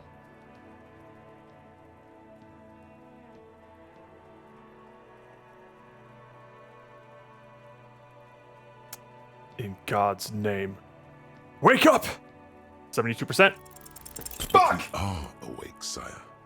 She has been forced with sordid details women usually conceal. Most shocking details of the sexual kind.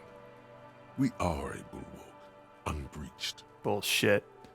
If you have doubts, just give us one example of deceit. Just one, and we will gladly change our minds. Just a proposition. Could the lurid explicitness conceal something less sensational, but more illegal? I got nothing, you're right, wise counsel. It is silly of me to imply she lied. Well, hang on now. Who is this personhood picking these seditious options? Can't you see the detective grows weary of your malcontent? Stop staring at her eyes and say something pertinent to the case. This is making you look like an amateur. Hey, shut up, that was a good point. Let's return to this later.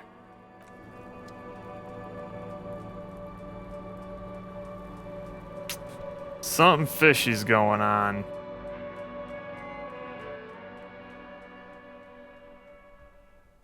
This window is pristine on the inside, unlike the one next to it. Light from the desk lamp reflects off the glass in an untarnished golden halo. Go visual calculus, let's light go. Melts away into the blue, glassy darkness of your mind. In it are two neon-lit shapes, a man and a woman on the single bed. A two-hearted spider. What position are they in? Like the witness said, the man is kneeling, the woman is on her back. It's the night of March 4th and a shot has just been fired. The man looks directly at the woman. The shot's possible directions converge in his mouth, a ray cast from somewhere outside, entering his brain. Jesus Christ, this is some Sherlock shit. Where does it come from? From the roof outside, location A prime. The glass fractures around the bullet hole. Shards face inwards like a corona behind the woman's back. Okay. The man does not know the bullet has entered his brain. He never will. Death comes faster than the realization. The ray cast from the man's mouth unravels into a fan of possible directions, all on the roof at first. The shot could have come from any of them. This is composite location A prime, most likely of the origin points. Shouldn't there be gun residue outside? There could have been. Then the rain and slush and wind washed it away. This was more than a week ago. So I'm what, 80% sure the roof is where the shot was made from? 72%, with an antique weapon that fires military-grade ammunition. A Belmagrave rifle, for example. This is a good short distance, but not too short. The perpetrator aimed with their back against the railing, or possibly kneeling for precision. This would explain why it only took them one shot. The lights were on in here. Outside it was dark. It was like shooting fish in an aquarium. A well-lit aquarium. The victim opened his mouth to let the bullet in. Neither of them would have seen anything outside, in the darkness. Too busy with their own bodies. Could the shot have come from inside the room? A closer point. Point X would contradict the woman's testimony, rendering the entire proposition void. These figures would be wiped out, detective. Interesting.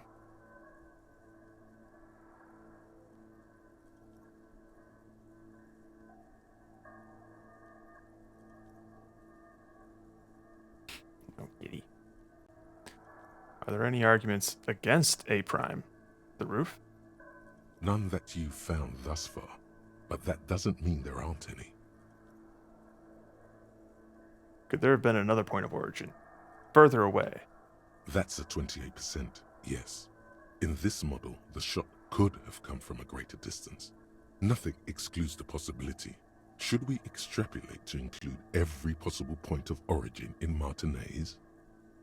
Extrapolate the radius to include all of Martinez. According to your map of the district, this shot could have come from a wide angle of locations, starting with the northern edge of the abandoned boardwalk, ending with an islet in the bay. Let's call them B prime. More precisely?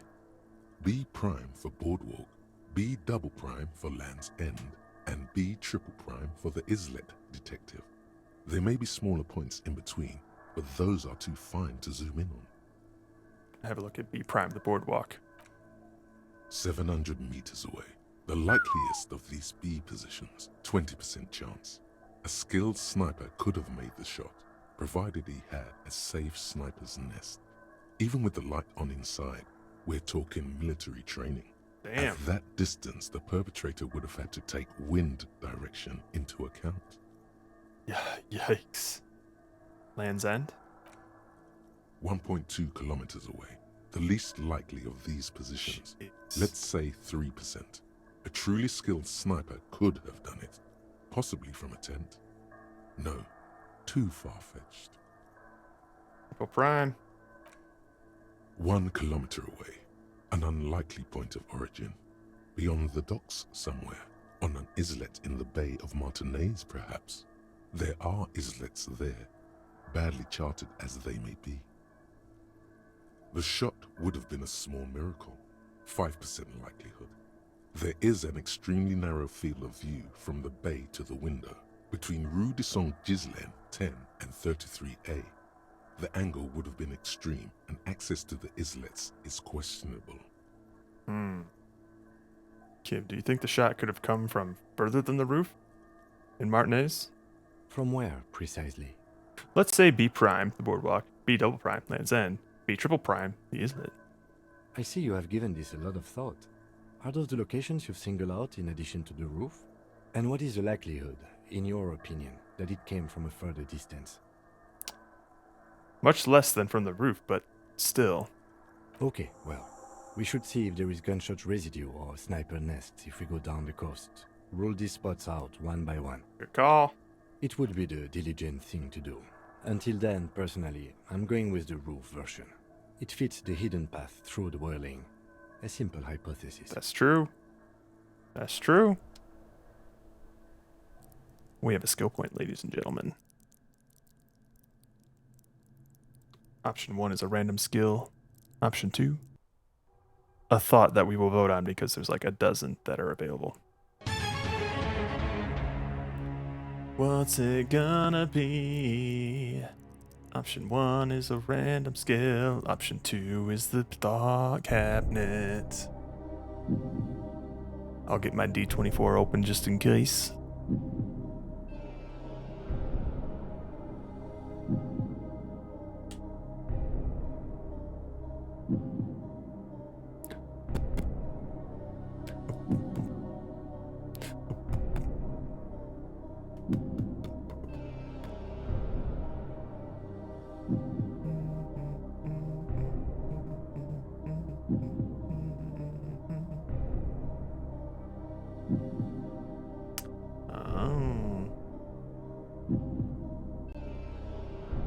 Homo is streaming his speed running, his score chases. Alright, looks like it's gonna be a random skill. Boom, boom. Boom, boom, boom. Let's see what it is. Hi-ya. Hey! A solid 24. I think that's the first time we've seen that. That's just gonna be the very last skill, which is composure. Look at that. Straighten your back. Keep your poker face. Cool for card players, military fetishists, cool people. Composure wants you to not crack, or at least, it wants you to not crack in front of other people. It enables you to put up a strong front and keeps your emotions hidden from the world and helps you read the body language of others to sense the cracks in their own composure. As well, it keeps you looking good while you do it. You'll rock that disco outfit a lot more if you don't slouch. At high levels, composure makes you tuck your gut in and maintain a stern expression. Even lying in bed late at night when no one else can see you, you'll have to keep it up. You'll never be able to stop. With low composure, though, you'll always be the first to crack. Every cop's got a point when all that fear and rage comes spilling out, and the ones who unleash it don't stay on the force much longer. Perhaps worse still, you won't even make the ranks of fashion police. I guess it's time. Yeah? Composure up. Alright, I'm gonna go feed my cat. Here's some Plinko. I'll be right back.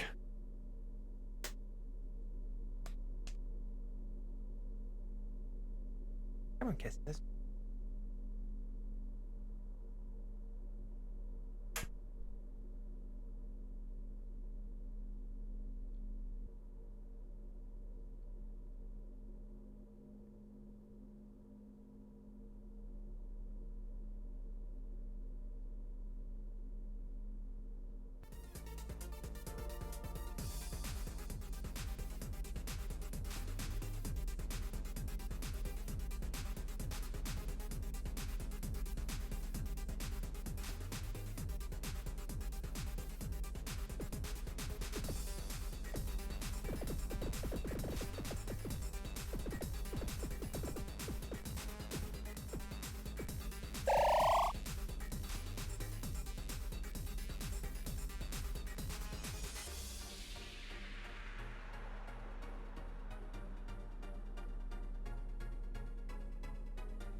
It's like CJ has a sixth sense for when Plinko turns on. Our first message of the stream. How's it going, CJ?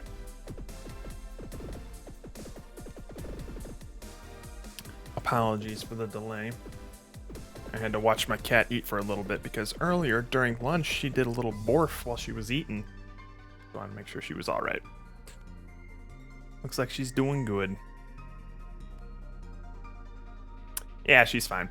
I think I may have just messed up a little bit. She always seems to do that whenever she gets hard treats and her meal, her wet food, too close together. And I've been trying to train her to be more comfortable with having her paws touched and fiddled with because she's been exceptionally difficult to get her little claws clipped. She's a squirmy little cat, so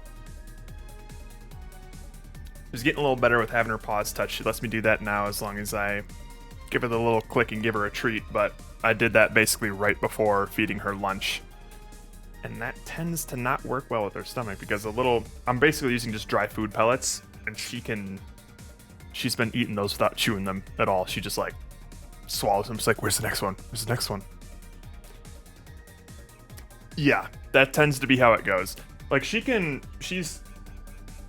totally good at portioning herself when it comes to her meals. Like she'll decide when she's full, whenever she's eating, like her wet food, but she basically never turns down a treat. So that's usually what does her in.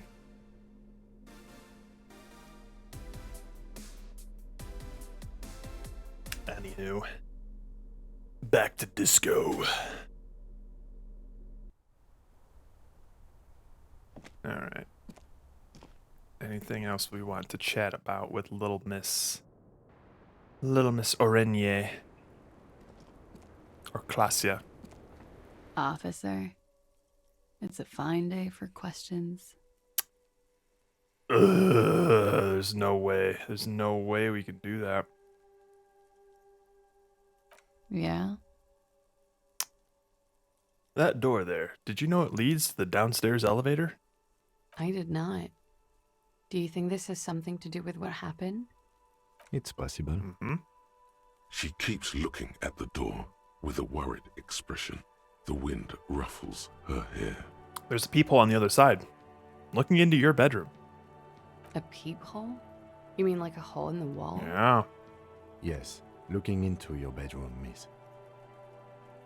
The lieutenant points to her window. The unmade bed is visible through the glass. Okay. There's a pause as she processes this information. A jitter of fear and disgust moves through her body, beginning from her shoulders and ending in her hips. The cigarette tastes foul to her now. I bet. Do you think this is somehow connected to me? We don't know at this point. Okay. Do you have any way of knowing how long it has been there? Unfortunately, no. But if I were to guess, long enough. The perforation is under the bookshelf on your wall. It shouldn't be hard to cover with some tape. If it is recent, who do you think made it? Shit. I don't know.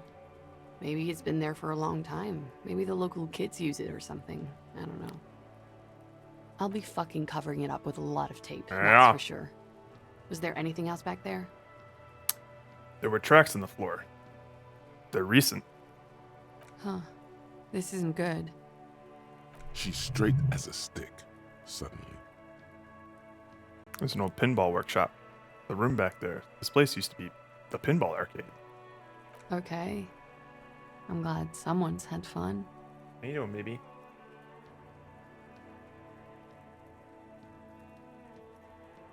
Mm-hmm. Quite a lot of prescription drugs down there, Thank you. I've put a lot of time and effort into it. she says without any discernible irony. Narcomania is nothing to be proud of, miss. It's quite impressive. How did you amass such a hoard? With money, sir. It's not exactly the NT-star size caboodle I intend for it to be one day, but it's getting there. The Anti-Star is, or was, a Vespertine rock and roll star who liked to do drugs. He did so many drugs, he eventually mutated into a corpse. The collection includes Nacra, an opioid antagonist. He seemed to have, among other things, Preptide. Let's check out the Nacra first. Comes in handy when you've done too many opioids. I bet. Is that something that happens to you often, miss? His tone isn't aggressive, just inquisitive. Better safe than sorry. How about that Preptide? Oh, yes. One of my favorites. It cures many ailments. Like what? Like not being able to stay up for 36 hours, not being happy. It cures those ailments. It's just a merit speed molecule, basically. Cool. I took some. I want to do that.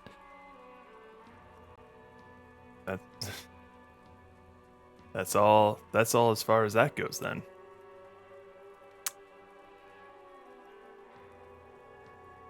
Does that emote just say down to fuck? Middle D2F.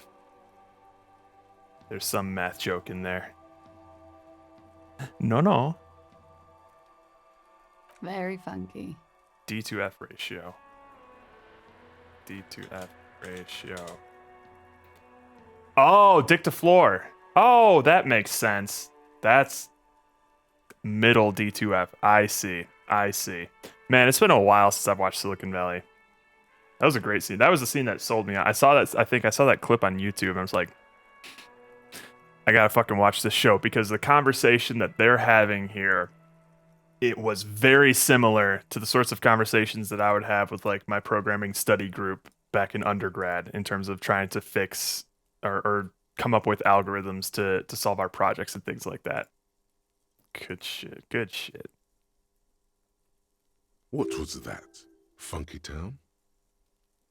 What's funky? Believe me, you don't want to get into that shit. She flicks the ash from her cigarette. I do. No. You've got it bad as it is. She leans to inspect your sideburns. They're shaven, thank you. I've got other questions for you. All right. Yeah, I believe currently as it's set up, if you don't have a custom cabbage that's saved, it'll spawn a new one every time you type in a message. So you would have to go to the custom cabbage link here, sign in with your Twitch account, and then make your own custom cabbage. Oh, I meant the emote. Oh, a new cabbage. I see. What is this? Erect cabbage. Interesting. Why, when I highlight that, there's like a red border around it, but the actual image itself doesn't have that. That's interesting. Or maybe it does. Oh, it does. But I guess my little, I have a little plugin that lets me maximize images by just highlighting them. But when I maximize that cabbage one, it doesn't have that red border. That's interesting. But if I open it in a new tab, it does. Odd.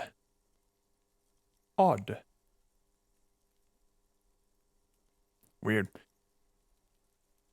Maybe it's because whatever, like, Twitch plugins I have as well? I don't know. Alright, miss. I'm gonna light up another ciggy. And we are gonna get to the bottom of this drama here. 83%. We can't lose! Okay, we got it. Oh, dear God. You've been lied to. She could have killed her lover and lied to everyone. She's not candid at all. She's smoke and mirrors and will-o-wisps. She probably didn't give you her real name either. Why would she? Arrest her immediately before she further entangles you in her web of lies. Devil woman.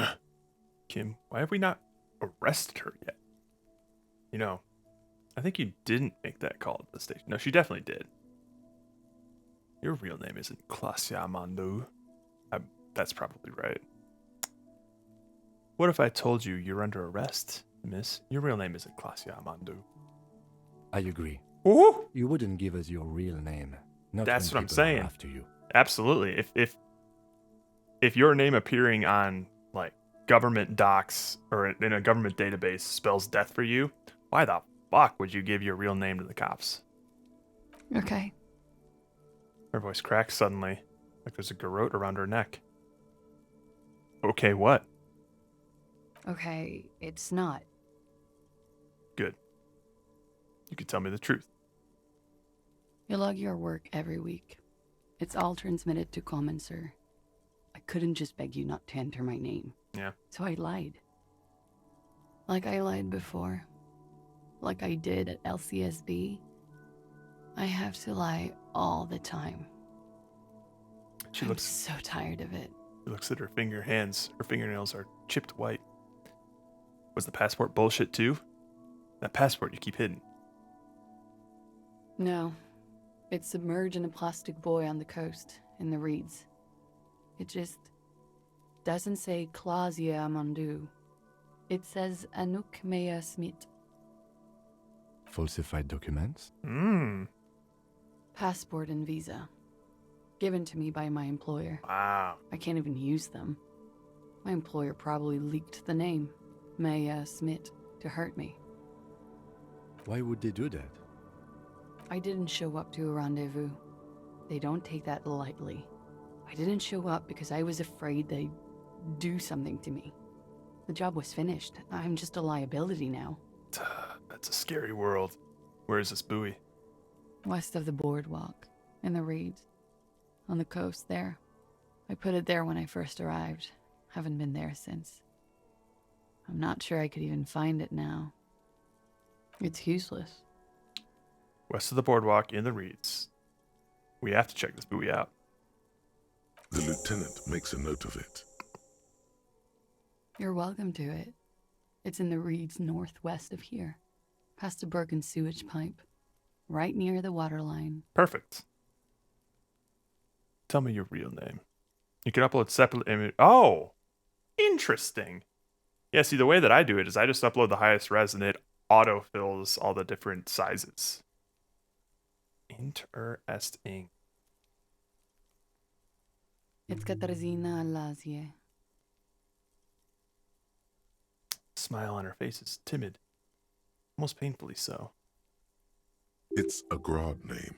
Jimsk or Yugo Grad in origin. Not Occidental at all. Smells of motor oil, tiger, economic desolation, and rock music infused alcoholism. Wait, sound this.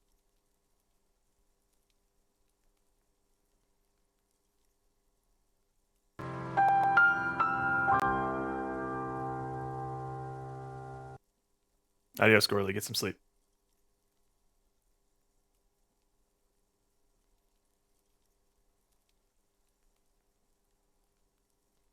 It also makes Klasia almost an acronym for Katarzyna Alazia. Wait, Lasia is an abbreviation of Katarzyna Lasia? Hold on. Katarzyna Lasia is not Armenier's name, is it? It's not even Mwinti. It's Grad.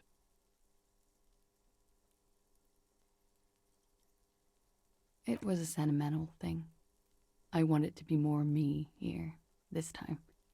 So I used my nickname. A nickname? Who gave you this nickname, Klasia? Who gave it to you? A teenage boy. A million years ago. My parents were Zhemsk immigrants, but I'm nationalized Oranese. All I remember is Oranie. Alasia is my father's name. Finally we meet. Katarzyna Alazie. I'll keep calling you Klasia. I'll just call you Miss Orenier Disco Dancer. Say nothing, proceed.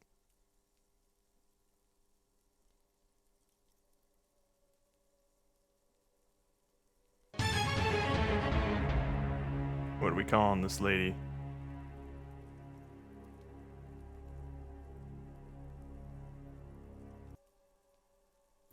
I'm personally... Oh, hang on. Did that not show up? Show up.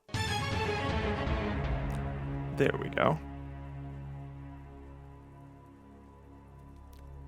I'm personally partial to Disco Dancer, but that might just be me.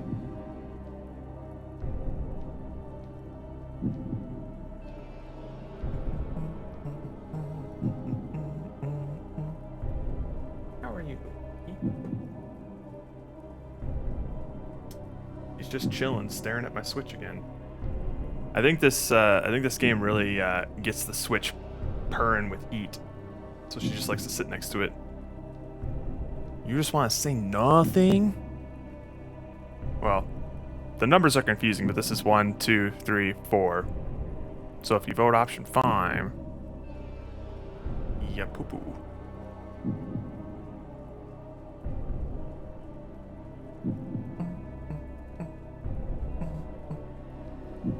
We flipping a coin.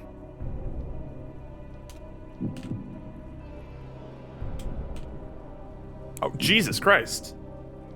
Option 2, 3, and 4? Alright, fine. We'll roll a D3.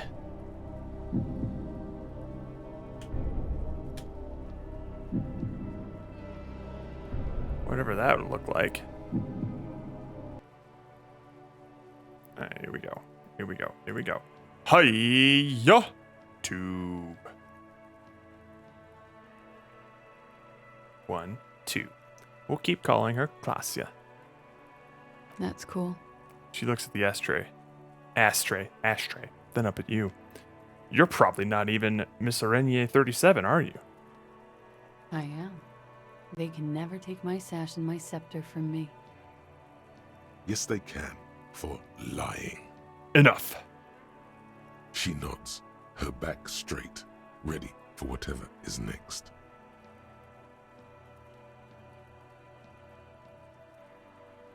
Kim, why have we not arrested her yet? There may be grounds here, at least for an extended detention. A little whimper. The young woman hears you. She's looking around. What if I told you you're under arrest, Klasia? Klasia. She repeats, with a pained smile on her face, her back pressed against the railing. It was my first real boyfriend who gave me that name. He never recovered from the shit we went through. Because of me. Who was he? He was a writer. He made Orenis lit.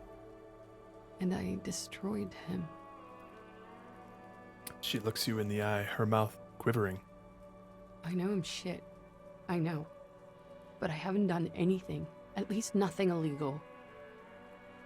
She purposefully misrepresented information crucial to the case.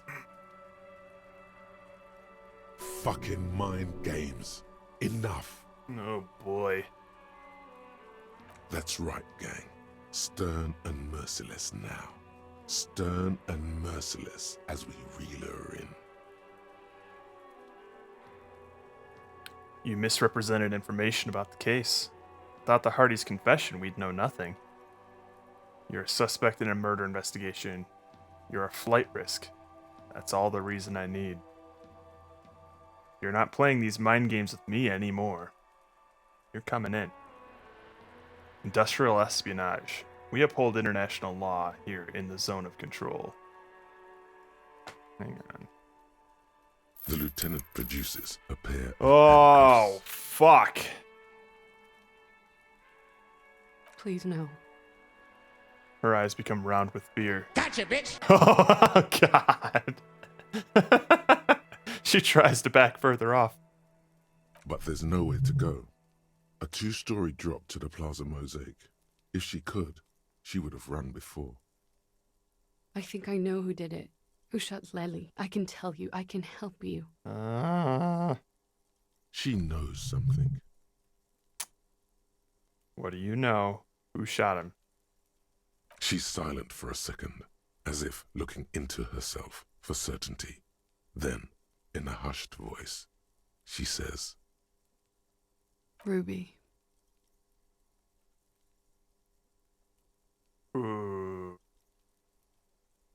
Okay, that's it for Ruby. Wrap it up. Why do you think it was her? She has this thing for me. Ever since I met her and the boys downstairs. That's what I thought. She's been pretty frank about what she wants. That's what I thought. Is that? Sex. And more. I made the mistake of confiding in her. I told her I was on the run. She started protecting me. It became an unhealthy relationship. When I started spending time with Lely, she told me to end it. Said there would be shit if I didn't. It was not a good meeting. We stopped talking after that, but... I don't understand. What exactly in your relationship made you think she is romantically interested in you? She said she's in love with me. That'd do it. She even asked me to run away with her when I told her I'm a fugitive. She started developing notions about our relationship. Oh no, she was simping. And you led her on? The lieutenant narrows his eyes. A little. I was flattered, you know? But then I had to let her off, and it was not easy. I came to regret being friendly with her. Oh. We maybe kissed, nothing more.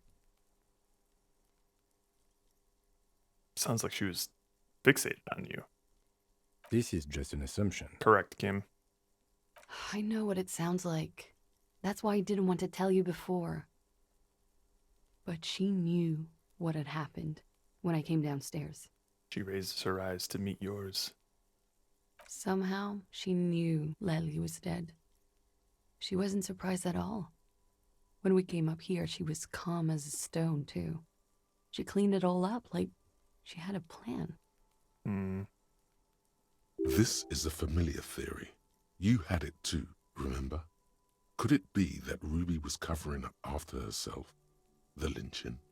When Ruby said there would be shit happening if you didn't end your relationship with the deceased, was she threatening you? She came over one night, drunk, said she'd turn my life into a living hell. Ugh. I've been threatened before, so I can tell when someone knows how to do it. And she's a pro. She must be. To keep the Hardys in line. I tried severing ties with her after that. I thought it had worked, but... She looks through the window of her room. Some of that fear is still with her. She exhales sharply. What are you talking about? She's afraid you'll arrest her. Drama, cool your jets for a second. And how could she have killed him? You said there was a secret route there, right? Yeah, and a peephole and some footprints that match a mysterious person. Oh no. She points to the door that leads to the pinball workshop. She could have come up through there, then taken the shot right here, where I stand. It was too dark outside. I wouldn't have seen her. Then slipped back downstairs without anyone noticing. Yeah. That is possible. Interesting theory. Did she know that door exists? Had you been out there with her? Yes. She's been up here many times. She used to come to drink on the roof when, The young woman falls silent. Her mouth moves without a sound. You're thinking about the peephole, right? The perforation in the pinball workshop wall. Don't give her any outs. What is it? The peephole. Okay, alright. My bed is right next to... She would have seen us. She's forgotten her cigarette in the ashtray. You mean to suggest she made it? No. No. Why would she do that to herself? No, I just remembered you told me about it, and... Okay, that's it for Ruby. Okay, and what? Arrest the liar now. She's stuck here. She's already in prison. Look around. She's only trying to help you. Who? Her. Stop letting her distract you. That's all good. But I think we should still take you in. Just in case. Okay. I'll keep you here miss. I'll keep you here, miss, for now. So we either step a little bit closer or back off completely. Oh, I don't know. I don't know. I don't know.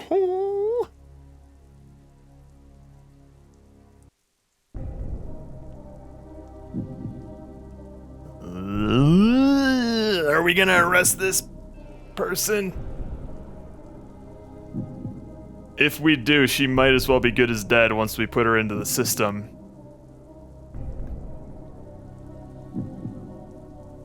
And I guess, like, tampering with a crime scene is illegal, but I understand. Oh, are we gonna be upholders of the letter of the law, or are we gonna let our hearts make the deciding choice? That's tough. If no one else votes, it's gonna come down to a coin flip.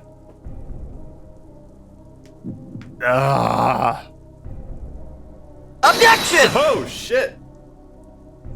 Buzzer beater, what are we doing, Roka?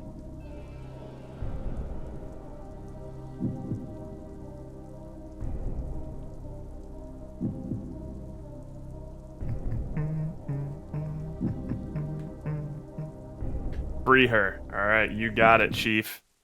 The disco privilege has spoken. I'll keep you here, miss. For now. Back off completely.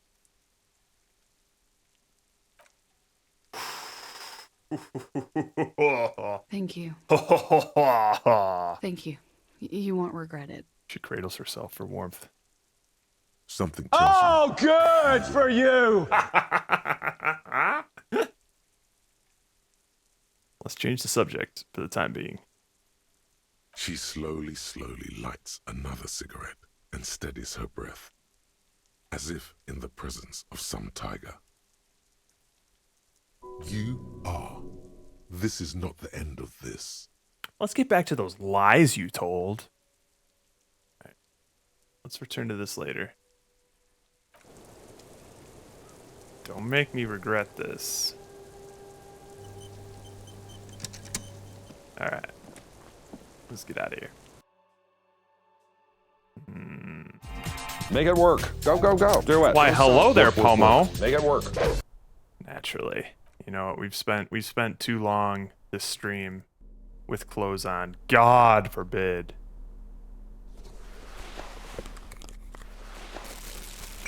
You know what, I should still put my have my tools! I have to have my tools. How'd your practice stream go, Pomo?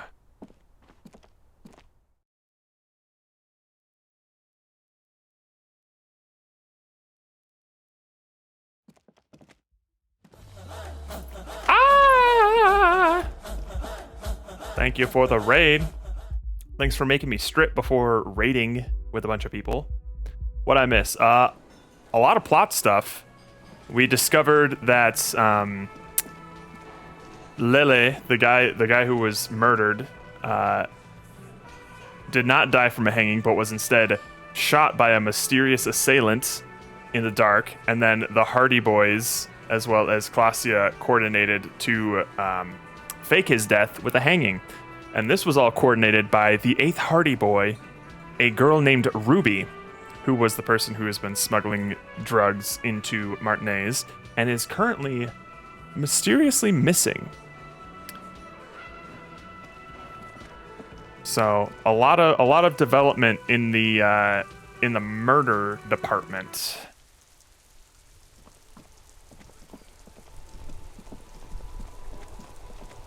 We did try to get another listen in on the old radio to see if we could hear anything in the dark blind spot of the church, but we failed with 73% chance to do so, or to succeed. So that was cool.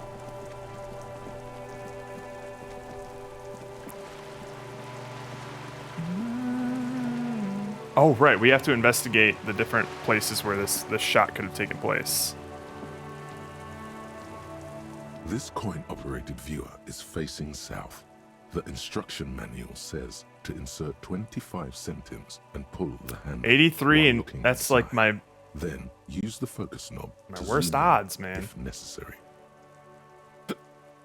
Your money disappears into the coin slot. A clunk, the ring of metal. The curtains on the display open. You lean in to catch the view. It's blurry, different blues and greens. In the middle of the shimmer stands a drab grey shape, like a ghost. The lenses shift. The ghost sharpens into an islet in the bay. In the ruins, a man-made structure is visible, a half-sunken sea fort, its concrete almost reconquered by nature. It looks as if it was abandoned quite some time ago. Nothing but a rotten tooth remains of the anti-aircraft tower. A lonely birch tree grows out of it. There are ruins of some kind of building there. Really? I don't have the eyesight to make it out. The lieutenant takes off his glasses and cleans them. Could the shot have come from there? They then entered the window upstairs in the whirling in rags. Can you tell? From this distance? I don't think it's possible. It's not. The details are blurry. There's water vapor in the way and waves cut into the islet. Fair enough.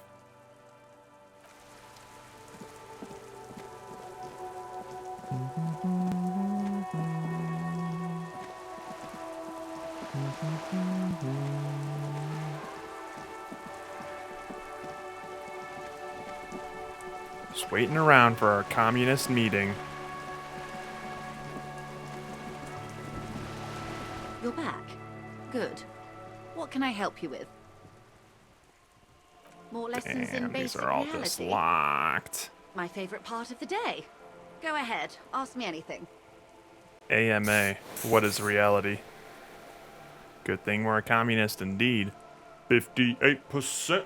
Let's go. What is all of this? The scent, the sound, the air. What world is this? What world?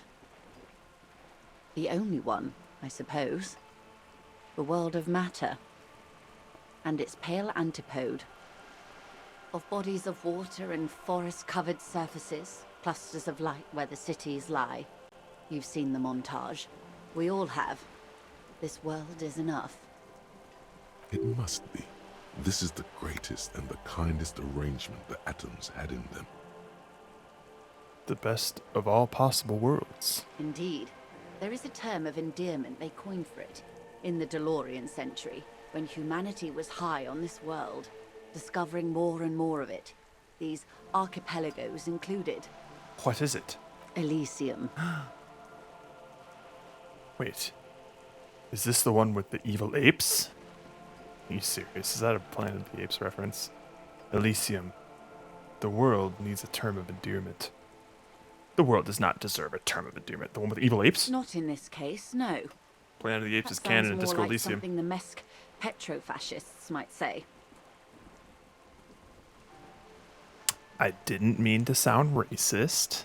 The Confederate Republic of Mesk, the world's largest state by territory, has fallen into an especially nihilistic strain of nationalism lately. It isn't enough to call us animals.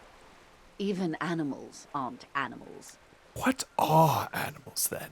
They're like you and I suppose. Living organisms don't identify with abstractions. Elysium is for particular beings. It does. There are those who would call it hell. What is hell? A term of hatred that originates, like many such things, with the Mesk petro-fascists. I don't feel like I've gotten the whole picture yet. Oh, you want a picture of the world? There is no complete set yet, dear. They're having some trouble reaching orbit. How come? Great things are difficult to achieve. For now, we're viewing the world from the inside, sideways. What? How about it's a ball?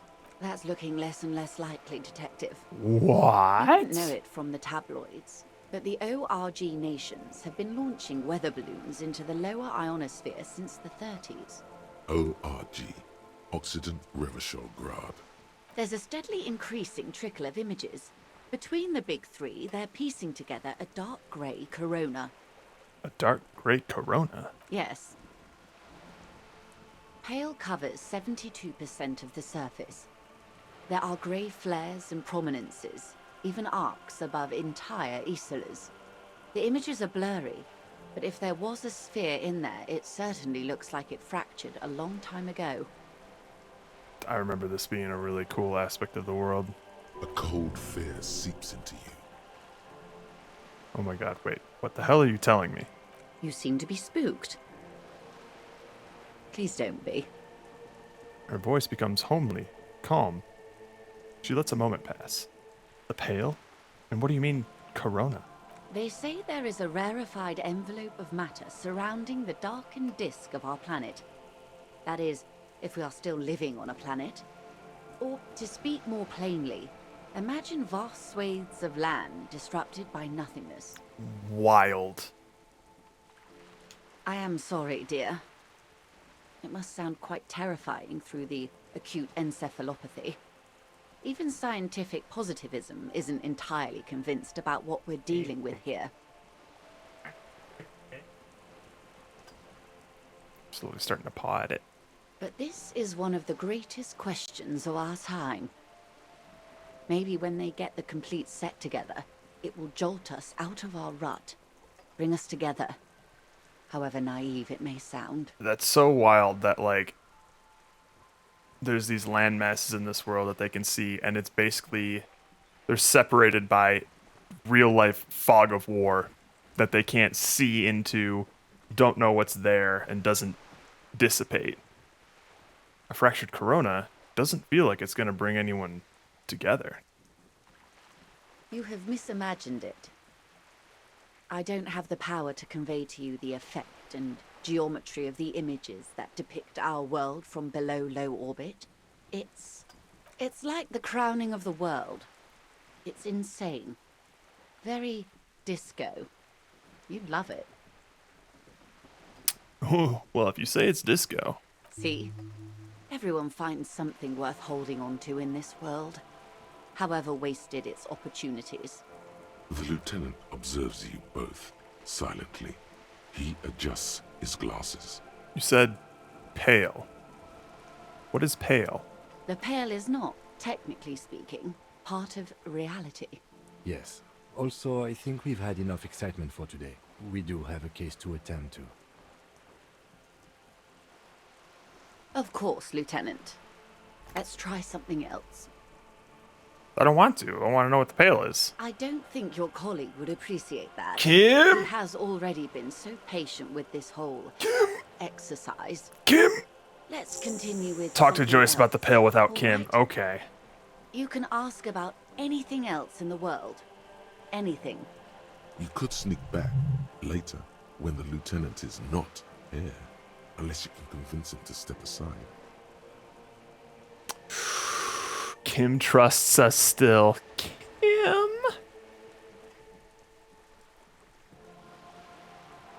Alright. Hang on. Glad to have been of assistance. I think Little that I know. I can make this a little easier. Let's drug up here with some Prolodon.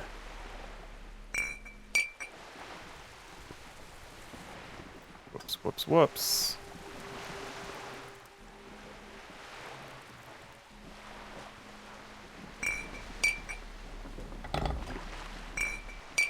There we go. Yum, yum, yum.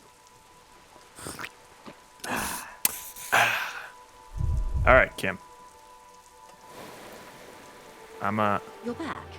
Good. What can I help you with? More lessons in basic reality? My favorite part of the day. 8%. Go ahead. Ask me anything.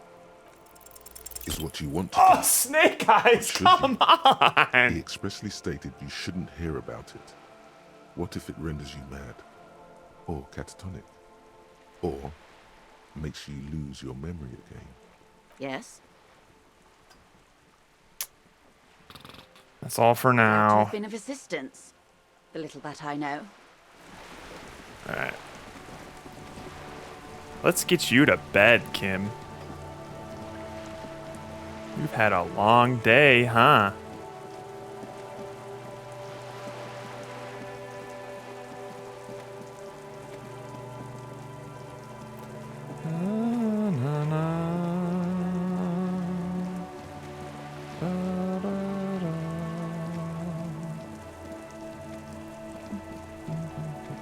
I think we might be 20 minutes shy of making him go to bed, but we'll see. We'll see.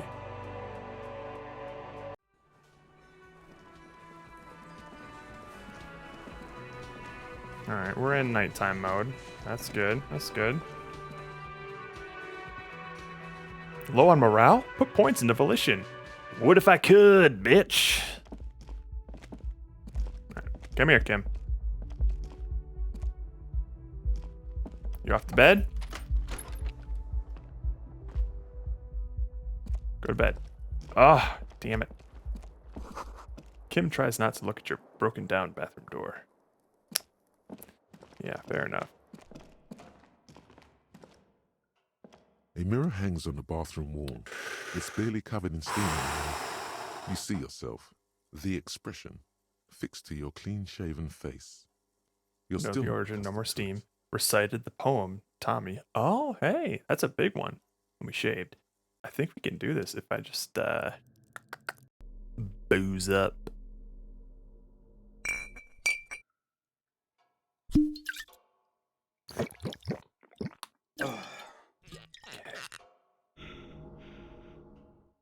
A mirror hangs on the bathroom wall.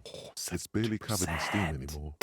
You see yourself, the expression, fixed to your clean-shaven face. Attempts to stop the expression from happening.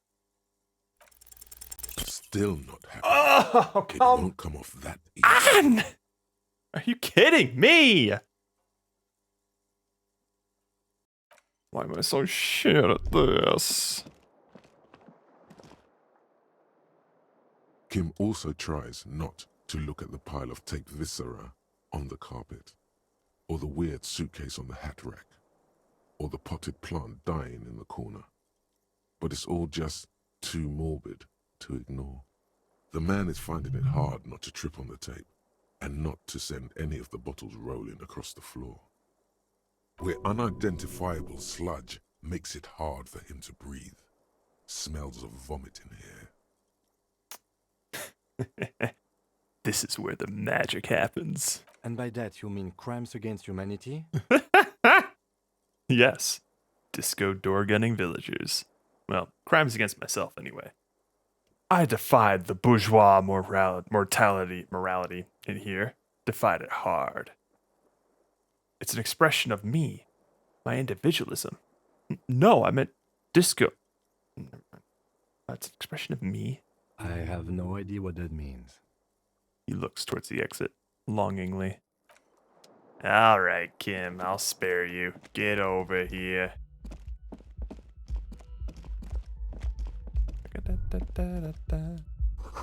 Nothing on the front page rings a bell. Strange. Kim. Let's give you a little chat, see if we can... yes? we can... You know what? Fuck it. Only banal things strike you. At the core, you're a very banal person with a very small soul. Shut up, Inland. Ow! One you should be ashamed of. Oh, well, that wasn't It's worth no it. wonder the soft one doesn't want it back. It was right to abandon you. Jesus! I'm gonna need some medicine before I die. Also, I should probably save.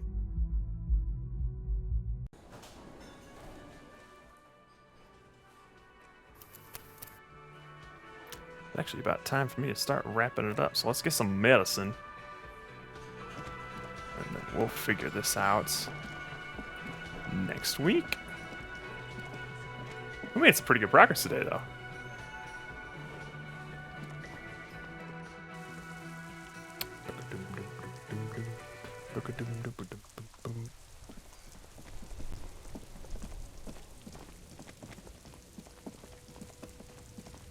Oh no, is it closed?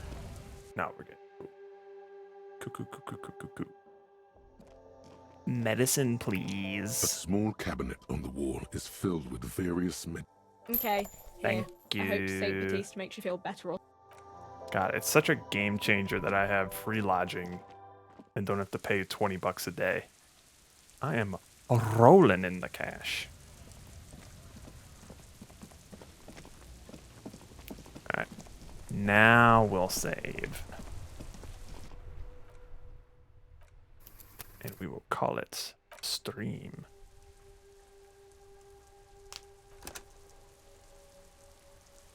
Perfect. All right.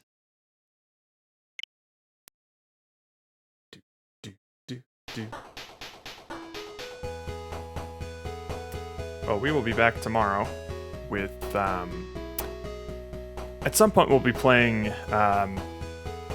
the newest version of Lethal Company that just released with new maps and enemies and whatnot. Probably will disable the mods for that. I'm not sure if we'll do that tomorrow or if we'll do something else tomorrow, but we'll definitely be playing the latest version of Lethal Company this weekend. And then we're still gonna figure out what we're doing now that we finished Dog's Life. We need to move on to uncharted waters. And as scary as that might be, those uncharted waters did lead us to Dog's Life. So it can only go up from here, I'm sure. Anywho, let's see where we're going here.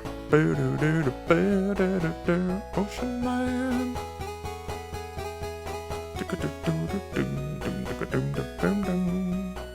Time for jits. Actually, you know what? No. We are going to a VTuber.